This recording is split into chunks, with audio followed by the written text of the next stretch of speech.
ਜੀ ਬਿਸਮਿਲ੍ਲਾਹ ਰਹਿਮਾਨ ਰਹੀਮ। ਨਾਜ਼ਰੀਨ, ਕ੍ਰਿਟੀਕਲ ਪੀਪੀ ਫਾਰਮ ਦੇ ਉੱਤੇ ਅਸੀਂ ਮੁੜ ਤੋਂ ਦੋਸਤ ਅਹਿਬਾਬ ਫਿਰ ਇਕੱਠੇ ਹੋਏ ਹਾਂ ਕਾਫੀ ਰੋਜ਼ ਦਿਨਾਂ ਬਾਅਦ। ਮੇਰੇ ਨਾਲ ਮੈਂ ਅਮਾਰ ਭੱਟੀ ਕਰ ਰਿਹਾ ਤੇ ਮੇਰੇ ਨਾਲ ਬੈਠੇ ਨੇ ਅਮਾਰ ਸ਼ਾਹ ਸਾਹਿਬ ਔਰ ਰਸਮ ਮਨਾਰ ਸਾਹਿਬ ਗੱਲਬਾਤ ਕਰਨਗੇ। ਤੇ ਮੈਂ ਪਹਿਲ ਵਾਸਤੇ ਅਮਾਰ ਸ਼ਾਹ ਸਾਹਿਬ ਨੂੰ ਗੁਜ਼ਾਰਿਸ਼ ਕਰਾਂਗਾ ਕਿ ਅੱਜ ਦੇ ਮੌਜੂਦ ਦੇ ਉੱਤੇ ਪਹਿਲ ਕਰਨ। ਬਹੁਤ ਸ਼ੁਕਰੀਆ ਭੱਟੀ ਸਾਹਿਬ। ਅੱਛਾ, ਅੱਜ ਸਾਡੇ ਦੋ ਮੌਜੂ ਹੋਣਗੇ। ਅਸੀਂ ਪਹਿਲੇ ਹਿੱਸੇ 'ਚ ਗੱਲ ਕਰਾਂਗੇ, ਸਾਡੇ ਚੇਅਰਮੈਨ ਸਾਹਿਬ ਨੇ ਪਾਰਟੀ ਇਲੈਕਸ਼ਨ ਅਨਾਉਂਸ ਕੀਤਾ ਹੈ, ਅਸੀਂ ਉਹਦੇ ਤੇ ਗੱਲ ਕਰਾਂਗੇ। ਤੇ ਦੂਜੇ ਹਿੱਸੇ 'ਚ ਅਸੀਂ ਉਹ ਜਿਹੜਾ ਟ੍ਰੇਨ ਹਾਦਸਾ ਹੋਇਆ, ਦਹਿਸ਼ਤਗਰਦੀ ਦਾ ਵਾਕਿਆ ਹੋਇਆ, ਹਾਈਜੈਕਿੰਗ ਦਾ, ਉਹ ਤੇ ਗੱਲ ਕਰਾਂਗੇ। ਤੇ ਪਹਿਲੀ ਜਿਹੜੀ ਗੱਲ ਇਲੈਕਸ਼ਨ ਦੇ ਹਵਾਲੇ ਨਾਲ ਏ, ਇਹ ਸਾਡੀ ਪਾਰਟੀ ਦਾ ਕ੍ਰੈਡਿਟ ਵੀ ਹੈ ਕਿ ਸਾਡੇ ਜਿਹੇ ਲੋਕ ਮੌਜੂਦ ਨੇ ਔਰ ਪਾਰਟੀ ਦੇ ਵਿੱਚ ਮੌਜੂਦ ਨੇ, ਔਰ ਸਾਨੂੰ ਕਮ ਅਜ਼ ਕਮ ਕਿਆਦਤ ਨੇ ਕਦੀ ਇਹਨਾਂ ਗੱਲਾਂ ਤੋਂ ਰੋਕਿਆ ਨਹੀਂ, ਸਾਡੀ ਤਨਕੀਦ ਤੋਂ। ਵੱਖਰੀ ਗੱਲ ਹੈ ਕਿ ਸਾਡੀ ਕੋਈ ਸੁਣੀ ਵੀ ਨਹੀਂ ਜਾਂਦੀ, ਪਰ ਕਮ ਅਜ਼ ਕਮ ਬਾਕੀ ਜਮਾਤਾਂ ਦਾ ਹਿਸਾਬ ਨਹੀਂ ਕਿ ਸਾਨੂੰ ਕੋਈ ਸ਼ੋਕਾਜ਼ ਨੋਟਿਸ ਮਸੂਲ ਹੋਣ। ਲਿਹਾਜ਼ਾ ਇਹ ਇੱਕ ਜਮਹੂਰੀ ਜਮਾਤ ਹੈ, ਲੇਕਿਨ ਇਹ ਇੱਕ ਥਾਂ ਤੇ ਰੁਕੀ ਹੋਈ ਹੈ। ਇਹ ਬੜੇ ਵਰਿਆਂ ਤੋਂ ਇੱਕ ਜਗ੍ਹਾ ਤੇ ਸਾਖ ਤੇ ਇੱਕ ਜਿਵੇਂ ਛੱਪੜ ਦਾ ਪਾਣੀ ਨਹੀਂ ਖਲੋ ਜਾਂਦਾ ਤੇ ਫਿਰ ਉਹਦੇ 'ਚ ਮੱਛਰ ਪੈਦਾ ਹੋਣ ਸ਼ੁਰੂ ਹੋ ਜਾਂਦੇ ਨੇ ਤੇ ਬਿਮਾਰੀਆਂ ਆਉਣੀਆਂ ਸ਼ੁਰੂ। ਇਹਦੀ ਵੀ ਜਮਹੂਰੀ ਪ੍ਰੋਸੈਸ ਜਿਹੜਾ ਇੱਕ ਵਰਿਆਂ ਤੋਂ ਰੁਕਿਆ ਹੋਇਆ ਹੈ। ਤੇ ਸਾਡਾ ਜਿਹੜਾ ਚੇਅਰਮੈਨ ਹੈ ਉਹ ਨੌਜਵਾਨ ਕਿਆਦਤ ਹੈ। ਅਸੀਂ ਉਹਦੇ ਕੋਲੋਂ ਤਵੱਕੋ ਰੱਖਦੇ ਹਾਂ ਕਿ ਉਹ ਹੁਣ ਇਸ ਪ੍ਰੋਸੈਸ ਨੂੰ ਅੱਗੇ ਲੈ ਕੇ ਜਾਵੇ, ਜਿਵੇਂ ਕਿ ਸਾਡੀ ਕਿਆਦਤ ਕਹਿੰਦੀ ਹੁੰਦੀ ਸੀ, ਸ਼ਹੀਦ ਗਾਣੀ ਕਹਿੰਦੀ ਸੀ, ਆਸਫ ਸਾਹਿਬ ਵੀ ਕਹਿੰਦੇ ਸੀ ਕਿ ਬੁਰੀ ਜਮਹੂਰੀਅਤ ਦਾ ਹੱਲ ਹੋਰ ਜ਼ਿਆਦਾ ਜਮਹੂਰੀਅਤ, ਕਮਜ਼ੋਰ ਜਮਹੂਰੀਅਤ ਦਾ ਹੱਲ ਜਿਹੜਾ ਹੈ ਉਹ ਹੋਰ ਮਜ਼ੀਦ ਜਮਹੂਰੀਅਤ 'ਚ।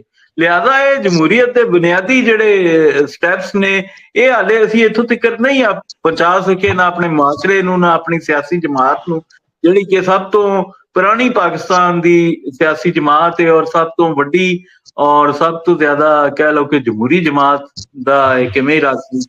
ਉਹ ਅੱਜ ਤੱਕ ਪਾਰਟੀ ਇਲੈਕਸ਼ਨ ਜਿਹੜਾ ਹੈ ਉਹ ਜਿਵੇਂ ਹੋਣਾ ਚਾਹੀਦਾ ਹੈ ਉਵੇਂ ਹੁੰਦਾ ਨਹੀਂ। ਉਹ ਮੈਂ ਜ਼ਫਰ ਨੂੰ ਪੁੱਛਿਆ, ਮੈਂ ਕਿਹਾ ਯਾਰ ਲਿਸਟਾਂ ਜਿਹੜੀਆਂ ਨੇ, ਵੋਟਰ ਲਿਸਟਾਂ ਕੀ ਹੋਣਗੀਆਂ, ਪ੍ਰੋਸੈਸ ਕੀ ਹੋਏਗਾ, ਕਿੰਨੇ ਨੋਮੀਨੇਸ਼ਨ ਪੇਪਰ ਜਮਾ ਹੋਣਗੇ, ਇਸ ਬਾਰੇ 'ਚ ਟੋਟਲੀ ਬਲੈਂਕ, ਕਿਸੇ ਕੋਲੋਂ ਕੋਈ ਇਨਫੋਰਮੇਸ਼ਨ ਨਹੀਂ ਮਿਲ ਰਹੀ। ਚੇਅਰਮੈਨ ਸਾਹਿਬ ਨੇ ਇਲੈਕਸ਼ਨ ਅਨਾਉਂਸ ਕਰ ਦਿੱਤਾ ਹੈ, ਅੱਲਾ ਅੱਲਾ ਖੈਰ ਸੱਲਾ। ਹੁਣ ਉਸ ਤੋਂ ਅੱਗੇ ਗੱਲ ਟੁਰਨੀ ਚਾਹੀਦੀ ਨਾ, ਪਤਾ ਹੋਣਾ ਚਾਹੀਦਾ, ਫਿਰ ਸਾਨੂੰ ਵੀ ਮਜ਼ਾ ਆਏ, ਇਲੈਕਸ਼ਨ ਕੰਟੈਸਟ ਹੋਵੇ, ਕੋਈ ਜਿੱਤੇ ਕੋਈ ਹਾਰੇ, ਲੇਕਿਨ ਜਿਵੇਂ ਜਨਰਲ ਇਲੈਕਸ਼ਨ ਹੁੰਦਾ ਉਵੇਂ ਹੀ ਇੱਕ ਵੱਡੀ ਜਮਹੂਰੀ ਜਮਾਤ ਦਾ ਇਲੈਕਸ਼ਨ ਹੋਣਾ ਚਾਹੀਦਾ ਹੈ, ਜਿਵੇਂ ਅਮਰੀਕਾ 'ਚ ਹੁੰਦਾ ਹੈ ਪ੍ਰੈਜ਼ੀਡੈਂਸ਼ੀਅਲ ਇਲੈਕਸ਼ਨ ਤੋਂ ਪਹਿਲੇ ਪਾਰਟੀ ਦੇ ਉਹਨਾਂ ਦੇ ਵਿੱਚ ਇੱਕ ਚੁਣਿਆ ਜਾਂਦਾ ਲੀਡਰ। ਤੇ ਇੱਥੇ ਵੀ ਹੁਣ ਸਾਡੀ ਪੀਪਲਜ਼ ਪਾਰਟੀ ਤੇ ਇਹ ਟਾਈਮ ਆ ਜਾਣਾ ਚਾਹੀਦਾ ਹੈ, ਅਸੀਂ ਸਭ ਤੋਂ ਸੀਨੀਅਰ ਜਮਾਤ ਹਾਂ, ਸਾਡਾ ਇਹ ਟਾਈਮ ਆ ਜਾਣਾ ਚਾਹੀਦਾ ਹੈ ਕਿ ਪ੍ਰੋਪਰ ਕਮ ਸੇ ਕਮ ਸੂਬਾਈ ਸਤਹ ਤੇ ਹੀ, ਮਰਕਜ਼ੀ ਸਤਹ ਤੇ ਤਾਂ ਚਲੋ ਇੱਕ ਹੈ ਨੇ ਤਹਫਜ਼ਾਤ, ਉਹਦੇ ਵਿੱਚ ਐਸਟੈਬਲਿਸ਼ਮੈਂਟ ਜਿਹੜੀ ਹਾਈਜੈਕ ਕਰ ਸਕਦੀ ਪਾਰਟੀ ਨੂੰ, ਲੇਕਿਨ ਕਮ ਸੇ ਕਮ ਇਸ ਲੈਵਲ ਦੇ ਉੱਤੇ ਤੇ ਹੋਣਾ ਚਾਹੀਦਾ ਨਾ, ਲੋਅਰ ਲੈਵਲ ਦੇ ਉੱਤੇ ਸੂਬਾਈ ਸਤਹ ਤੇ, ਜਾਂ ਜਿਹੜੇ ਦੂਜੇ ਅਹੁਦੇ ਨੇ ਜਿੱਥੇ ਉੱਤੇ ਚੇਅਰਮੈਨ ਰਹਿ ਕੇ ਔਰ ਸਦਰ ਸਾਹਿਬ ਰਹਿ ਕੇ ਕੰਟਰੋਲ ਕਰ ਸਕਦੇ ਇਹਨੂੰ ਸਾਰੇ ਨੂੰ, ਤੇ ਉਹ ਤਾਂ ਸਾਡਾ ਕਮ ਸੇ ਕਮ ਹੋਣਾ ਚਾਹੀਦਾ। ਬਹੁਤ ਸ਼ੁਕਰੀਆ ਸਾਰੇ ਦੋਸਤਾਂ ਦਾ, ਬੜੇ ਦਿਨਾਂ ਬਾਅਦ ਬੈਠਕ ਸਜੀ ਹੈ। ਤੇ ਦੋਵੇਂ ਅਮਾਰ ਕਾਜ਼ਮੀ ਸਾਹਿਬ ਤੇ ਅਮਾਰ ਭੱਟੀ ਸਾਹਿਬ ਦਾ ਮੈਂ ਬੜਾ ਸ਼ੁਕਰਗੁਜ਼ਾਰ ਹਾਂ। ਇਹਨਾਂ ਨੇ ਵਿੱਚ ਆਪਣਾ ਇਸ ਬੈਠਕ ਵਿੱਚ ਇੱਕ ਰਾਜਪੂਤ ਵੀ ਰੱਖਿਆ ਹੈ ਤੇ ਮੈਨੂੰ ਬਰਦਾਸ਼ਤ ਵੀ ਕਰਦੇ ਨੇ, ਇਸ ਵਾਸਤੇ ਮੈਂ ਸ਼ੁਕਰਗੁਜ਼ਾਰ ਹਾਂ। ਦੋਵਾਂ ਦਾ। ਅੱਛਾ, ਗੱਲ ਇਹ ਹੈ ਕਿ ਇਹ ਜਿਹੜੀ ਤੁਸੀਂ ਹੁਣ ਗੱਲ ਕੀਤੀ ਹੈ ਇਲੈਕਸ਼ਨ ਦੇ ਹਵਾਲੇ ਨਾਲ, ਮੇਰੀ ਇੱਕ ਸੀਨੀਅਰ ਸਾਥੀ ਨਾਲ ਗੱਲ ਹੋਈ ਹੈ, ਇਹ ਇੱਕ ਮੁੱਦਾ ਮੈਂ ਉਹਨਾਂ ਦੇ ਸਾਹਮਣੇ ਰੱਖਿਆ, ਮੈਂ ਕਿ ਜੀ ਇਹ ਗੱਲ ਹੈ ਤੇ ਦੱਸੋ ਕੀ ਕਰਨਾ ਨੇ ਹੁਣ। ਤੇ ਉਹਨਾਂ ਨੇ ਅੱਗੋਂ ਮੈਨੂੰ ਥੋੜਾ ਜਿਹਾ ਡਾਂਟ ਵੀ ਦਿੱਤਾ ਹੈ ਤੇ ਨਾਲ ਥੋੜਾ ਅਮਿਊਜ਼ਮੈਂਟ ਵੀ ਲਈ ਹੈ ਗੱਲ ਦੀ, ਚੱਸ ਜਿਹਨੂੰ ਕਹਿੰਦੇ ਨੇ ਲੈਣਾ। ਉਹਨਾਂ ਕਿਹਾ ਤੁਸੀਂ ਕਿਧਰੇ ਕਿ ਅਮਰੀਕਾ 'ਚ ਰਹਿੰਦੇ ਹੋ, ਯੂਰਪ 'ਚ ਰਹਿੰਦੇ ਹੋ, ਕਿੱਧਰ ਰਹਿੰਦੇ ਹੋ ਤੁਸੀਂ, ਕੌਣ ਲੋਕ ਹੋ ਤੁਸੀਂ। ਮੈਂ ਕਿਹਾ ਜੀ ਕੀ ਗਲਤੀ ਹੋ ਗਈ ਹੈ। ਉਹਨਾਂ ਕਿਹਾ ਯਾਰ ਇਸ ਤਰ੍ਹਾਂ ਵੀ ਕਦੀ ਹੋਇਆ ਹੈ ਪਾਕਿਸਤਾਨ। ਅੱਛਾ, ਹੁਣ ਇਹ ਜਿਹੜਾ ਮੁੱਦਾ ਤੁਸੀਂ ਕਹਿ ਰਹੇ ਹੋ ਜਾਂ ਜਿਹੜੀ ਗੱਲਬਾਤ ਜਿਹਦੇ ਤੇ ਅਸੀਂ ਕਰ ਰਹੇ ਹਾਂ, ਸ਼ਾਹ ਜੀ ਅਗਰ ਇਹਨੂੰ ਥੋੜਾ ਐਨਾਲਿਸਿਸ ਕੀਤਾ ਜਾਏ ਤਾਂ ਪੀਪਲਜ਼ ਪਾਰਟੀ ਨੇ ਇਤਨੀ ਲੰਬੀ ਤਾਰੀਖ ਹੈ, ਮਤਲਬ ਮੇਰਾ ਖਿਆਲ ਹੁਣ 57 ਈਅਰਸ ਸਾਡੀ ਏਜ ਹੋ ਗਈ ਹੈ ਪੀਪਲਜ਼ ਪਾਰਟੀ ਦੀ, 54-55 ਸਾਲ। ਤੇ ਇੱਕ ਦਫਾ ਇਲੈਕਸ਼ਨ ਹੋਏ ਨੇ, ਇੰਟਰਾ ਪਾਰਟੀ ਇਲੈਕਸ਼ਨ ਜਿਹਨੂੰ ਕਿਹਾ ਜਾਂਦਾ ਹੈ, ਉਹ ਸ਼ਾਇਦ ਬੀਬੀ ਸ਼ਹੀਦ ਨੇ ਕਰਾਏ ਸਨ ਤੇ ਇਹ ਗੱਲ ਹੋਣੀ ਚਾਹੀਦੀ ਹੈ 1988 ਜਾਂ ਇੱਥੇ ਕਰਕੇ 87 88 ਦੀ ਇੱਕ ਦਫਾ ਹੋਏ ਨੇ, ਬਾਕੀ ਨੋਮੀਨੇਸ਼ਨਸ ਤੇ ਹੀ ਚੱਲ ਰਿਹਾ ਹੈ। ਉਤੋਂ ਜ਼ਾਹਿਰ ਹੈ ਮਰਜ਼ੀ ਨਾਲ ਜਿਹੜਾ ਪਸੰਦ ਹੋਏ, ਜਿਹੜਾ ਗਰੁੱਪ ਜਿਹਨੂੰ ਕਹਿੰਦੇ ਨੇ, ਜਾਂ ਜਿਸ ਤਰ੍ਹਾਂ ਦੀ ਸਿਆਸਤ ਅੱਗੇ ਫੋਰਸ ਹੀ ਕਰ ਰਹੀ ਹੋਏ ਪਾਰਟੀ, ਜਿਸ ਤਰ੍ਹਾਂ ਸਿਆਸਤ ਤੇ ਜਾਣਾ ਹੋਏ, ਅਗਰ ਮਜ਼ਾਮਤ ਤੇ ਜਾਣਾ ਹੈ ਤੇ ਫਿਰ ਉਹ ਜ਼ਰਾ ਤੁਸੀਂ ਕਹਿ ਲਓ ਕਿ ਇਨਕਲਾਬੀ ਤੇ ਮਜ਼ਾਮਤੀ ਲੋਕ ਤੁਹਾਡੇ ਜਿਹੇ ਜਣੇ ਨੇ, ਉਹਨਾਂ ਨੂੰ ਸਫਾਂ ਦੇ ਵਿੱਚ ਜਗ੍ਹਾ ਦਿੱਤੀ ਜਾਂਦੀ ਹੈ ਔਰ ਉਹਨਾਂ ਨੂੰ ਲੀਡਰਸ਼ਿਪ ਰੋਲ ਦਿੱਤਾ ਜਾਂਦਾ ਹੈ। ਤੇ ਜੇ ਕੋਈ ਇਕਤਦਾਰ ਦੀ ਸਿਆਸਤ ਔਰ ਕੋਈ ਜੋੜ ਤੋੜ ਤੇ ਜਮਾ ਤਫਰੀਕ, ਤੇ ਫਿਰ ਉਹ ਇਲੈਕਟੇਬਲਸ ਜਿਹੜਾ ਚੱਲ ਰਿਹਾ ਹੈ, ਜ਼ਰਦਾਰੀ ਸਾਹਿਬ, ਬਹੁਤ ਜ਼ਰਦਾਰੀ ਮਫਾਮਤ। ਤੇ ਅੱਛਾ, ਹੁਣ ਇੱਕ ਦਫਾ ਪੀਪਲਸ ਪਾਰਟੀ ਚ ਹੋਏ ਨੇ, ਇੱਕ ਦਫਾ ਹੋਏ ਨੇ ਪੀਟੀਆਈ ਦੇ ਵਿੱਚ। ਪੀਟੀਆਈ ਦਾ ਕੋਈ ਬਹੁਤ ਵੱਡੀ ਤਾਰੀਖ ਤੇ ਨਹੀਂ ਰੱਖਦੀ, ਛੋਟੀ, ਮਤਲਬ ਥੋੜਾ ਹੀ ਟਾਈਮ ਹੋਇਆ ਉਹਨਾਂ ਨੂੰ, 20-22 ਸਾਲ। ਉਹਨਾਂ ਨੇ ਵੀ ਇੱਕ ਹੀ ਦਫਾ ਕਰਾਏ ਨੇ। ਪਾਕਿਸਤਾਨ ਵਿੱਚ ਇਹ ਸ਼ਾਹ ਜੀ ਆਈਡੀਆ, ਅਸੀਂ ਜਿਹੜੀ ਤੁਸੀਂ ਅੱਗੇ ਗੱਲ ਕੀਤੀ ਹੈ, ਗੱਲ ਤੇ ਉਹ ਹਕੀਕਤ ਇੰਝ ਹੀ ਹੈ ਕਿ ਡੈਮੋਕ੍ਰੇਸੀ ਦਾ ਮਤਲਬ ਇਹ ਹੈ, ਕਮਜ਼ੋਰ ਤਰੀਨ ਡੈਮੋਕ੍ਰੇਸੀ ਵੀ ਅੱਛੀ ਹੈ ਡਿਕਟੇਟਰਸ਼ਿਪ ਤੋਂ, ਮਗਰ ਇਹ ਹੈ ਕਿ ਇਹਦੇ ਵਿੱਚ ਫ੍ਰਿਕਸ਼ਨਸ ਬਹੁਤ ਜ਼ਿਆਦਾ ਪੈਦਾ ਹੋ ਜਾਂਦੇ ਨੇ। ਮਸਲਨ ਅਗਰ ਤੁਹਾਨੂੰ ਖੜਾ ਕਰ ਦਿੱਤਾ ਜਾਏ, ਜਿਹੜੇ ਅਸੀਂ ਦੋਸਤ ਕਹਿ ਰਹੇ ਹਾਂ ਗਰੁੱਪਸ ਦੇ ਵਿੱਚ, ਕਿ ਤੁਹਾਨੂੰ ਖੜਾ ਕਰਤਾ ਜਾਏ ਕਿਸੇ ਵੀ ਲੀਡਰ, ਜਿਹੜਾ ਵੀ ਹੁਣ ਇਸ ਵਕਤ ਅਵੇਲੇਬਲ ਲੀਡਰ ਹੈ ਪੰਜਾਬ ਦਾ, ਉਹਦੇ ਮੁਕਾਬਲੇ 'ਚ ਅਸੀਂ ਤੁਹਾਨੂੰ ਵਰਕਰ ਦੇ ਤੌਰ ਤੇ, ਵਰਕਰ ਕਲਾਸ ਦੀ ਨੁਮਾਇੰਦਗੀ ਦੇ ਤੌਰ ਤੇ ਅਸੀਂ ਤੁਹਾਨੂੰ ਲੈ ਕੇ ਆਨੇ ਆ ਲੀਡਰਸ਼ਿਪ ਰੋਲ ਹੈ, ਤੇ ਔਰ ਵੋਟਰ ਲਿਸਟ ਕਾਰਕੁਨਾਂ ਤੇ ਮੁਸ਼ਤਮਿਲ ਹੋਏ, ਜਿਹੜਾ ਮਰਜ਼ੀ ਲੀਡਰ ਹੋਏ। ਮੈਂ ਪੂਰੇ ਯਕੀਨ ਨਾਲ ਤੁਹਾਡੇ ਨਾਲ ਗੱਲ ਕਰ ਰਿਹਾ, ਇਹ ਸਾਡਾ ਅਮਾਰ ਭੱਟੀ ਭਾਈ ਵੀ ਹਰਾ ਦੇਗਾ, ਵੱਡੇ ਤੋਂ ਵੱਡੇ ਲੀਡਰ ਆ, ਤੁਸੀਂ ਵੀ ਹਰਾ ਦਿਓਗੇ ਅਗਰ ਇਲੈਕਸ਼ਨ ਫੇਅਰ ਹੋਏ। ਔਰ ਅੱਛਾ, ਹੁਣ ਇਹਦੇ ਵਿੱਚ ਇਹ ਜਿਹੜਾ ਪਹਿਲੇ ਹੋਇਆ ਸੀ ਇਲੈਕਸ਼ਨ, ਉਹ ਜਿਹੜੀ ਤੁਸੀਂ ਗੱਲ ਕੀਤੀ ਹੈ ਵੋਟਰ ਲਿਸਟਾਂ ਦੇ ਹਵਾਲੇ ਨਾਲ, ਇੱਕ ਲੋਕਾਂ ਨੇ, ਮੈਂ ਦੇਖ ਰਿਹਾ ਗਰੁੱਪਸ ਦੇ ਵਿੱਚ, ਉਹ ਕਹਿ ਰਹੇ ਨੇ ਕਿ ਜੀ ਰੁਕਨੀਅਤ ਸਾਜ਼ੀ ਸ਼ੁਰੂ ਕਰ ਦਿਓ ਜੀ। ਭਾਈ ਕਿਉਂ ਭਾਈ?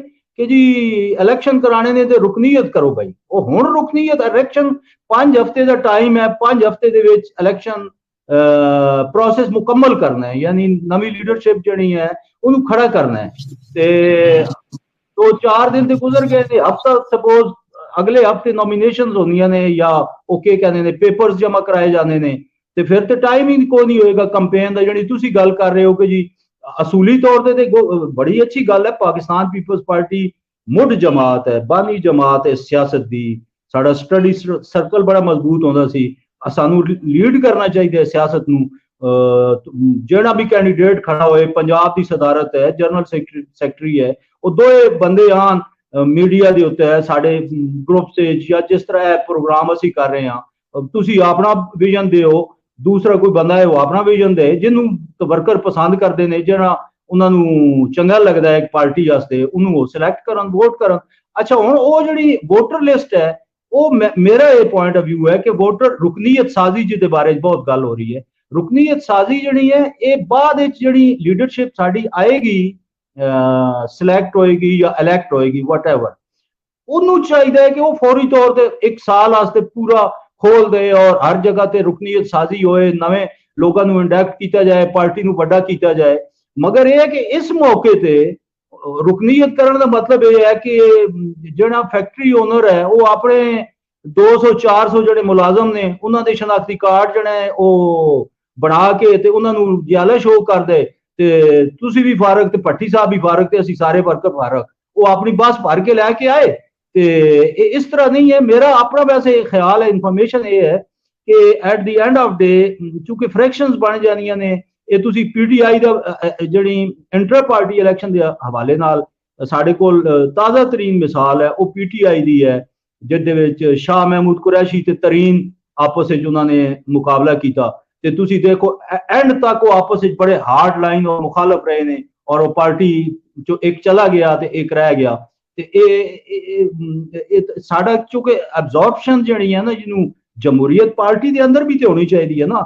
ਅਗਰ ਤੁਸੀਂ ਇੱਕ ਮੁਖਤਲਿਫ ਰਾਏ ਰੱਖਦੇ ਹੋ, ਮਿਸਾਲ ਦੇ ਰਿਹਾ ਕਿ ਇੱਕ ਬੰਦਾ ਮਫਾਹਮਤ ਦੇ ਵਿਜ਼ਨ ਨਾਲ ਇਲੈਕਸ਼ਨ ਲੜਦਾ ਹੈ ਜਾਂ ਇੱਕ ਪੋਲਿਟਿਕਸ ਕਰਦਾ ਹੈ ਪਾਰਟੀ ਦੇ ਵਿੱਚ, ਦੂਸਰਾ ਕਹਿੰਦਾ ਹੈ ਕਿ ਨਹੀਂ ਮਜ਼ਾਮਤ ਨਾਲ ਹੋਣੀ ਚਾਹੀਦੀ ਹੈ। ਇਹ ਦੋ ਵਿਜ਼ਨ ਹੋ ਗਏ, ਲੇਕਿਨ ਇਹ ਦੋਨੋਂ ਵਿਜ਼ਨ ਪਾਰਟੀ ਵਾਸਤੇ ਤਾਂ ਬਿਹਤਰ ਨੇ ਨਾ, for a political party. But ਉਹ ਫਿਰ ਹੁੰਦਾ ਕੀ ਹੈ ਕਿ ਅਖੀਰ ਤੇ ਦੋ ਧੜੇ ਬਣ ਜਾਂਦੇ ਨੇ ਮੁਖਾਲਫ, ਉਹ ਆਖਰ ਤੇ ਫਿਰ ਟਿਕਟਾਂ ਦੀ ਤਕਸੀਮ ਵਿੱਚ ਵੀ ਮਸਾਇਲ ਆਉਂਦੇ ਨੇ। ਇਹਦੇ ਉੱਤੇ ਮੇਰੀ ਰਾਏ ਤੇ ਇਹ ਹੈ ਕਿ ਇਹ ਹੋਣਗੀਆਂ nominations at the end of ਡੇ, ਸਾਰਿਆਂ ਨੂੰ ਸਾਂਝਾ ਕਰਨਗੇ ਤੇ ਕਹਿਣਗੇ ਯਾਰ ਤੂੰ ਇਹ ਬਣ ਜਾ ਜਨਰਲ ਸੈਕਟਰੀ, ਤੇ ਤੂੰ ਸਦਰ ਬਣ ਜਾ, ਤੂੰ ਵਾਈਸ ਪ੍ਰੈਜ਼ੀਡੈਂਟ ਬਣ ਜਾ, ਤੇ ਇਸ ਤਰ੍ਹਾਂ ਹੋਏਗਾ। ਉਹ ਜੋ ਵੀ ਕਰਦੇ ਨੇ ਉਹ ਉਹਨਾਂ ਤੋਂ ਸਾਨੂੰ ਪਤਾ ਹੈ ਕਿ ਐਂਡ ਰਿਜ਼ਲਟ ਜੋ ਵੀ ਹੈ ਉਹ ਤਾਂ ਸਾਰੇ ਗੱਲ ਕਰ ਰਹੇ ਨੇ। ਅੱਜ ਵੀ ਕਿਸੇ ਗੱਲ ਕੀਤੀ, ਗੱਲ ਇਹ ਵੇ ਕਿ ਅਸੀਂ ਬਤੌਰ ਡੈਮੋਕ੍ਰੈਟਸ ਅਸੀਂ ਆਪਣੇ ਹਿੱਸੇ ਦਾ ਕੰਮ ਕਰਨਾ ਹੈ, ਅਸੀਂ ਆਪਣੇ ਹਿੱਸੇ ਦੀ ਆਵਾਜ਼ ਚੁੱਕਦੇ ਰਹਿਣਾ। ਉਹਦਾ ਰਿਜ਼ਲਟ ਜੋ ਵੀ ਹੋਵੇ, ਫੈਸਲੇ ਜੋ ਵੀ ਕਰੇ, ਅਸੀਂ ਕਮ ਸੇ ਕਮ ਆਪਣੇ ਆਪ ਨੂੰ ਤਾਰੀਖ ਦੇ ਸਿੱਧੇ ਰਸਤੇ ਤੇ ਰੱਖਣਾ ਔਰ ਜਮਹੂਰੀਅਤ ਦੇ ਮੁਤਾਬਿਕ ਰੱਖਣਾ। ਤੇ ਸਾਡਾ ਇਹਦੇ ਤੇ ਟੇਕ ਇਹੀ ਹੋਣੀ ਚਾਹੀਦੀ ਕਿ ਅਸੀਂ ਇੱਕ ਪ੍ਰੋਪਰ ਇਲੈਕਸ਼ਨ ਦੀ ਡਿਮਾਂਡ ਕਰੀਏ। ਜਿਹੜਾ ਉਹ ਨਵੀਂ ਮੈਂਬਰਸ਼ਿਪ ਦੀ ਗੱਲ ਕਰ ਰਹੇ ਨੇ ਉਹ ਵੀ ਡਿਊ ਤੇ ਹੈ, ਕਿਉਂਕਿ ਉਹ ਬਹੁਤ ਚਿਰਾਂ ਤੋਂ ਹੋਈ ਨਹੀਂ ਹੈ। ਤੇ ਹੁਣ ਇਹਨਾਂ ਨੂੰ ਨਵੇਂ ਮੈਂਬਰ ਵੈਸੇ ਲੱਭ ਜਾਣਗੇ। ਜੋ ਹਾਲਤ ਹੈ ਸਾਡੀ ਪੰਜਾਬ 'ਚ, ਰੁਕਨੀਅਤ ਸਾਜ਼ੀ ਹੋ ਜਾਏਗੀ, ਕੋਈ ਆ ਕੇ ਰੁਕਨ ਬਣਨਾ ਪਸੰਦ ਕਰੇਗਾ? ਪਹਿਲੇ ਤੇ ਇਹ ਸਵਾਲ ਹੈ ਨਾ ਬਹੁਤ ਵੱਡਾ। ਲਿਆਦਾ ਉਹ ਤੁਹਾਡੀ ਗੱਲ ਵੀ ਠੀਕ ਹੈ ਕਿ ਜਿਹੜੇ ਹੈ ਨੇ ਉਹਨਾਂ ਚੋਂ ਹੀ ਕਰ ਲਿਆ ਜਾਏ। ਜੀ ਭੱਟੀ ਸਾਹਿਬ, ਸਭ ਤੋਂ ਪਹਿਲਾਂ ਗੱਲ ਤਾਂ ਇਹ ਹੈ ਜਨਾਬ ਕਿ ਜਿਹੜੇ ਚੇਅਰਮੈਨ ਸਾਹਿਬ ਨੇ ਪਾਕਿਸਤਾਨ ਪੀਪਲਸ ਪਾਰਟੀ ਦੇ ਇੰਟਰਾ ਪਾਰਟੀ ਇਲੈਕਸ਼ਨ ਦੀ ਗੱਲ ਕੀਤੀ ਹੈਗੀ ਹੈ ਔਰ 3 ਰੁਕਨੀ ਇੱਕ ਕਮੇਟੀ ਵੀ ਤਸ਼ਕੀਲ ਦਿੱਤੀ ਹੈ। ਪਹਿਲਾਂ ਤਾਂ ਸਾਨੂੰ ਇਹ ਸੋਚਣਾ ਚਾਹੀਦਾ ਇਹ ਕਿਹੜੀ ਪੀਪਲਸ ਪਾਰਟੀ ਦੀ ਗੱਲ ਕਰਦਾ, ਕਿਉਂਕਿ ਇਸ ਵੇਲੇ ਇੱਕ ਪਾਕਿਸਤਾਨ ਪੀਪਲਸ ਪਾਰਟੀ ਹੈ ਜਿਹਦੇ ਚੇਅਰਮੈਨ ਜਨਾਬ ਬਿਲਾਵਲ ਭੁੱਟੋ ਜ਼ਰਦਾਰੀ ਸਾਹਿਬ ਨੇ, ਦੂਸਰੀ ਪਾਕਿਸਤਾਨ ਪੀਪਲਸ ਪਾਰਟੀ ਪਾਰਲੀਮੈਂਟੇਰੀਅਨ ਜਿਨ੍ਹਾਂ ਦੇ ਚੇਅਰਮੈਨ ਆਸਫ ਅਲੀ ਜ਼ਰਦਾਰੀ ਸਾਹਿਬ ਨੇ, ਤੇ ਔਰ ਇਲੈਕਸ਼ਨ ਦੇ ਵਿੱਚ ਪਾਕਿਸਤਾਨ ਪੀਪਲਸ ਪਾਰਟੀ ਪਾਰਲੀਮੈਂਟੇਰੀਅਨ ਦਾ, ਜਦਕਿ ਪਾਕਿਸਤਾਨ ਪੀਪਲਸ ਪਾਰਟੀ ਜਿਹਦਾ ਇੰਤਖਾਬੀ ਨਿਸ਼ਾਨ ਤਲਵਾਰ ਹੈ ਉਹਨੇ ਅੱਜ ਤੱਕ ਇਲੈਕਸ਼ਨ 'ਚ ਹਿੱਸਾ ਲਿਆ ਹੀ ਨਹੀਂ। ਹੱਤਾ ਕਿ ਪਾਰਟੀ ਦੇ ਚੇਅਰਮੈਨ ਨੇ ਵੀ ਪਾਕਿਸਤਾਨ ਪੀਪਲਸ ਪਾਰਟੀ ਦੇ ਆਪਣਾ ਕੋਰਪੀ ਤੇ ਪਾਕਿਸਤਾਨ ਪੀਪਲਸ ਪਾਰਟੀ ਪਾਰਲੀਮੈਂਟੇਰੀਅਨ ਤੇ ਹਿੱਸਾ ਲਿਆ। ਹੁਣ ਜਿਸ ਬਲ ਦੀ ਇਲੈਕਸ਼ਨ ਦੀ ਗੱਲ ਹੋ ਰਹੀ ਹੈ, ਇਹ ਤੇ ਇੱਕ ਇਲੈਕਸ਼ਨ ਕਮਿਸ਼ਨ ਵਾਸਤੇ ਜਮ੍ਹਾਂ ਕਰਾਉਣ ਵਾਸਤੇ ਕਿ ਸਾਡੀ ਪਾਰਟੀ ਹੈਗੀ ਹੈ, ਉਹੀ ਗੱਲ ਜਿਹੜੀ ਕਿ ਜ਼ਫਰ ਸਾਹਿਬ ਨੇ ਇਹ ਹੈਗੀ ਹੈ ਕਿ ਨਾਮੀਨੇਸ਼ਨ ਹੋਣੀ ਹੈ ਜਿਸ ਤਰ੍ਹਾਂ ਕਿ ਪਹਿਲਾਂ ਹੁੰਦੀ ਰਹੀ ਹੈ। ਭੱਟੀ ਸਾਹਿਬ ਇਹ ਚੀਜ਼ਾਂ ਸੁਣੋ, ਇਹ ਚੀਜ਼ਾਂ ਸਾਰੇ ਹੀ ਕਹਿ ਰਹੇ ਨੇ, ਇਹ ਯੂਜ਼ਲੈਸ ਡਿਬੇਟ ਹੈ ਕਿ ਇੰਝ ਹੋਣਾ ਹੈ। ਇਹ ਤਾਂ ਹਾਰੇ ਹੋਏ ਬੰਦੇ ਵਾਲੀ ਗੱਲ ਹੈ ਨਾ ਕਿ ਅਸੀਂ ਸ਼ਿਕਸਤ ਮੰਨ ਕੇ ਬੈਠੇ ਹਾਂ। ਤੁਸੀਂ ਆਪਣੀ ਗੱਲ ਕਰੋ, ਅਸੀਂ ਕੀ ਚਾਹੁੰਦੇ ਹੋ? ਜੋ ਹੋਣਾ ਹੈ ਸਾਰਿਆਂ ਨੂੰ ਪਤਾ ਹੈ। ਮੈਂ ਗੱਲ ਕਰਨਾ ਚਾਹੁੰਦਾ ਵਾਂ ਕਿ ਅਸੀਂ ਇਹ ਉਹ ਮੁੱਦਾ ਹੈਗਾ ਜਿੱਥੇ ਅਸੀਂ ਤੇ ਲਾਸਟ ਦੀ ਬਹਿਸ ਕਰਨੀ ਸ਼ੁਰੂ ਕਰਤੀ ਆ, ਕਿਉਂਕਿ ਪਾਕਿਸਤਾਨ ਪੀਪਲਸ ਪਾਰਟੀ ਦੇ ਇਲੈਕਸ਼ਨ ਹੋ ਰਹੇ ਨੇ ਕਿ ਜਿਹਦਾ ਇਸ ਵੇਲੇ ਵਜੂਦ ਕਿਸੇ ਜਗ੍ਹਾ ਤੇ ਨਹੀਂ ਹੈਗਾ, ਉਹ ਸਵਾਏ ਮਰਕਜ਼ ਤੋਂ ਇਲਾਵਾ ਨਾ ਸੂਬਾਈ ਸਦਰ ਹੈ ਕੋਈ ਤੂੰ ਦੱਸ ਦਿਓ ਕਿਹੜਾ ਹੈਗਾ ਸੂਬਾਈ ਸਦਰ। ਅਸੀਂ ਬੇਸ਼ੱਕ ਅਸੀਂ ਭੁੱਟੋ ਸਦਰ ਤੇ ਚੱਲ ਰਹੇ ਹਾਂ, ਸਾਡਾ ਸੈਂਟਰ ਪੰਜਾਬ ਦਾ ਜਾਂ ਨਹੀਂ, ਮੇਰੀ ਇੱਕ ਗੱਲ ਦਾ ਜਵਾਬ ਦਿਓ, ਉਹ ਛੱਡ ਦਿਓ ਨਾ ਫਜ਼ੂਲ ਬਹਿਸ। ਉਹ ਐਵੇਂ ਹੀ ਹੈ ਜਿਵੇਂ ਮੀਰ ਸ਼ਕੀਲੁਰ ਰਹਿਮਾਨ ਨੇ ਜੰਗ ਗਰੁੱਪ ਦੇ ਨਾਲ ਪਾਕਿਸਤਾਨ ਟਾਈਮ ਵੀ ਖਰੀਦ ਲਿਆ ਸੀ ਤੇ 100-150 ਕਾਪੀ ਉਹਦੀ ਵੀ ਛਪ ਜਾਂਦੀ ਸੀ। ਉਹ ਫਜ਼ੂਲ ਬਹਿਸ ਹੋ। ਦੇਖੋ ਬ੍ਰਾਂਡ ਇਮੇਜ ਨੇ ਆਸਫ ਜ਼ਰਦਾਰੀ ਸਾਹਿਬ ਔਰ ਜਿੱਥੇ ਬਿਲਾਵਲ ਭੁੱਟੋ ਹੋਏਗਾ ਉਹ ਪੀਪਲਸ ਪਾਰਟੀ ਸਮਝੀ ਜਾਏਗੀ, ਚਾਹੇ ਉਹ ਤਲਵਾਰ ਦੇ ਨਿਸ਼ਾਨ ਤੇ ਹੋਵੇ, ਤੀਰ ਦੇ ਨਿਸ਼ਾਨ ਤੇ ਹੋਵੇ ਜਾਂ ਸਾਈਕਲ ਜਾਂ ਪੰਗੂੜੇ ਦੇ ਨਿਸ਼ਾਨ ਤੇ ਹੋਵੇ। ਇਹ ਪਾਕਿਸਤਾਨ ਦੀ ਸਿਆਸਤ ਤਾਂ ਫਿਲਹਾਲ ਇਹੀ ਹੈ। ਪੀਟੀਆਈ ਹੈ ਉਹ ਬੱਲਿਆਂ ਨਾਲ ਕੁਹਾੜਿਆਂ ਨਾਲ ਪਤਾ ਨਹੀਂ ਕਿੰਨਾ ਚੀਜ਼ਾਂ ਨਾਲ ਇਲੈਕਸ਼ਨ ਉਹਨਾਂ ਨਾਲ ਲੜ ਲਿਆ। ਜਮਾਤ ਉਹੀ ਗੱਲ ਇਹ ਨਹੀਂ ਹੈਗੀ। ਅਸੀਂ ਇਸ ਵੇਲੇ 2 ਕਸ਼ਤੀਆਂ ਦੇ ਮੁਸਾਫਰ ਹਾਂ।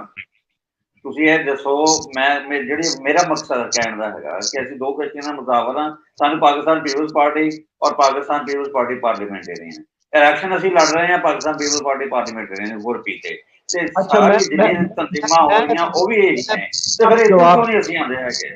ਸਾਡਾ ਇੱਕ ਮਕਸਦ, ਸਾਡਾ ਇੱਕ ਰਸਤਾ ਤਾਂ ਮੁਤੱਯਨ ਹੋਣਾ ਚਾਹੀਦਾ ਕਿ ਅਸੀਂ ਤੁਸੀਂ ਰੌਲਾ ਪਾ ਦਿਓ ਕਿ ਰਸਤਾ ਮੁਤੱਯਨ ਹੁੰਦਾ ਜੀ।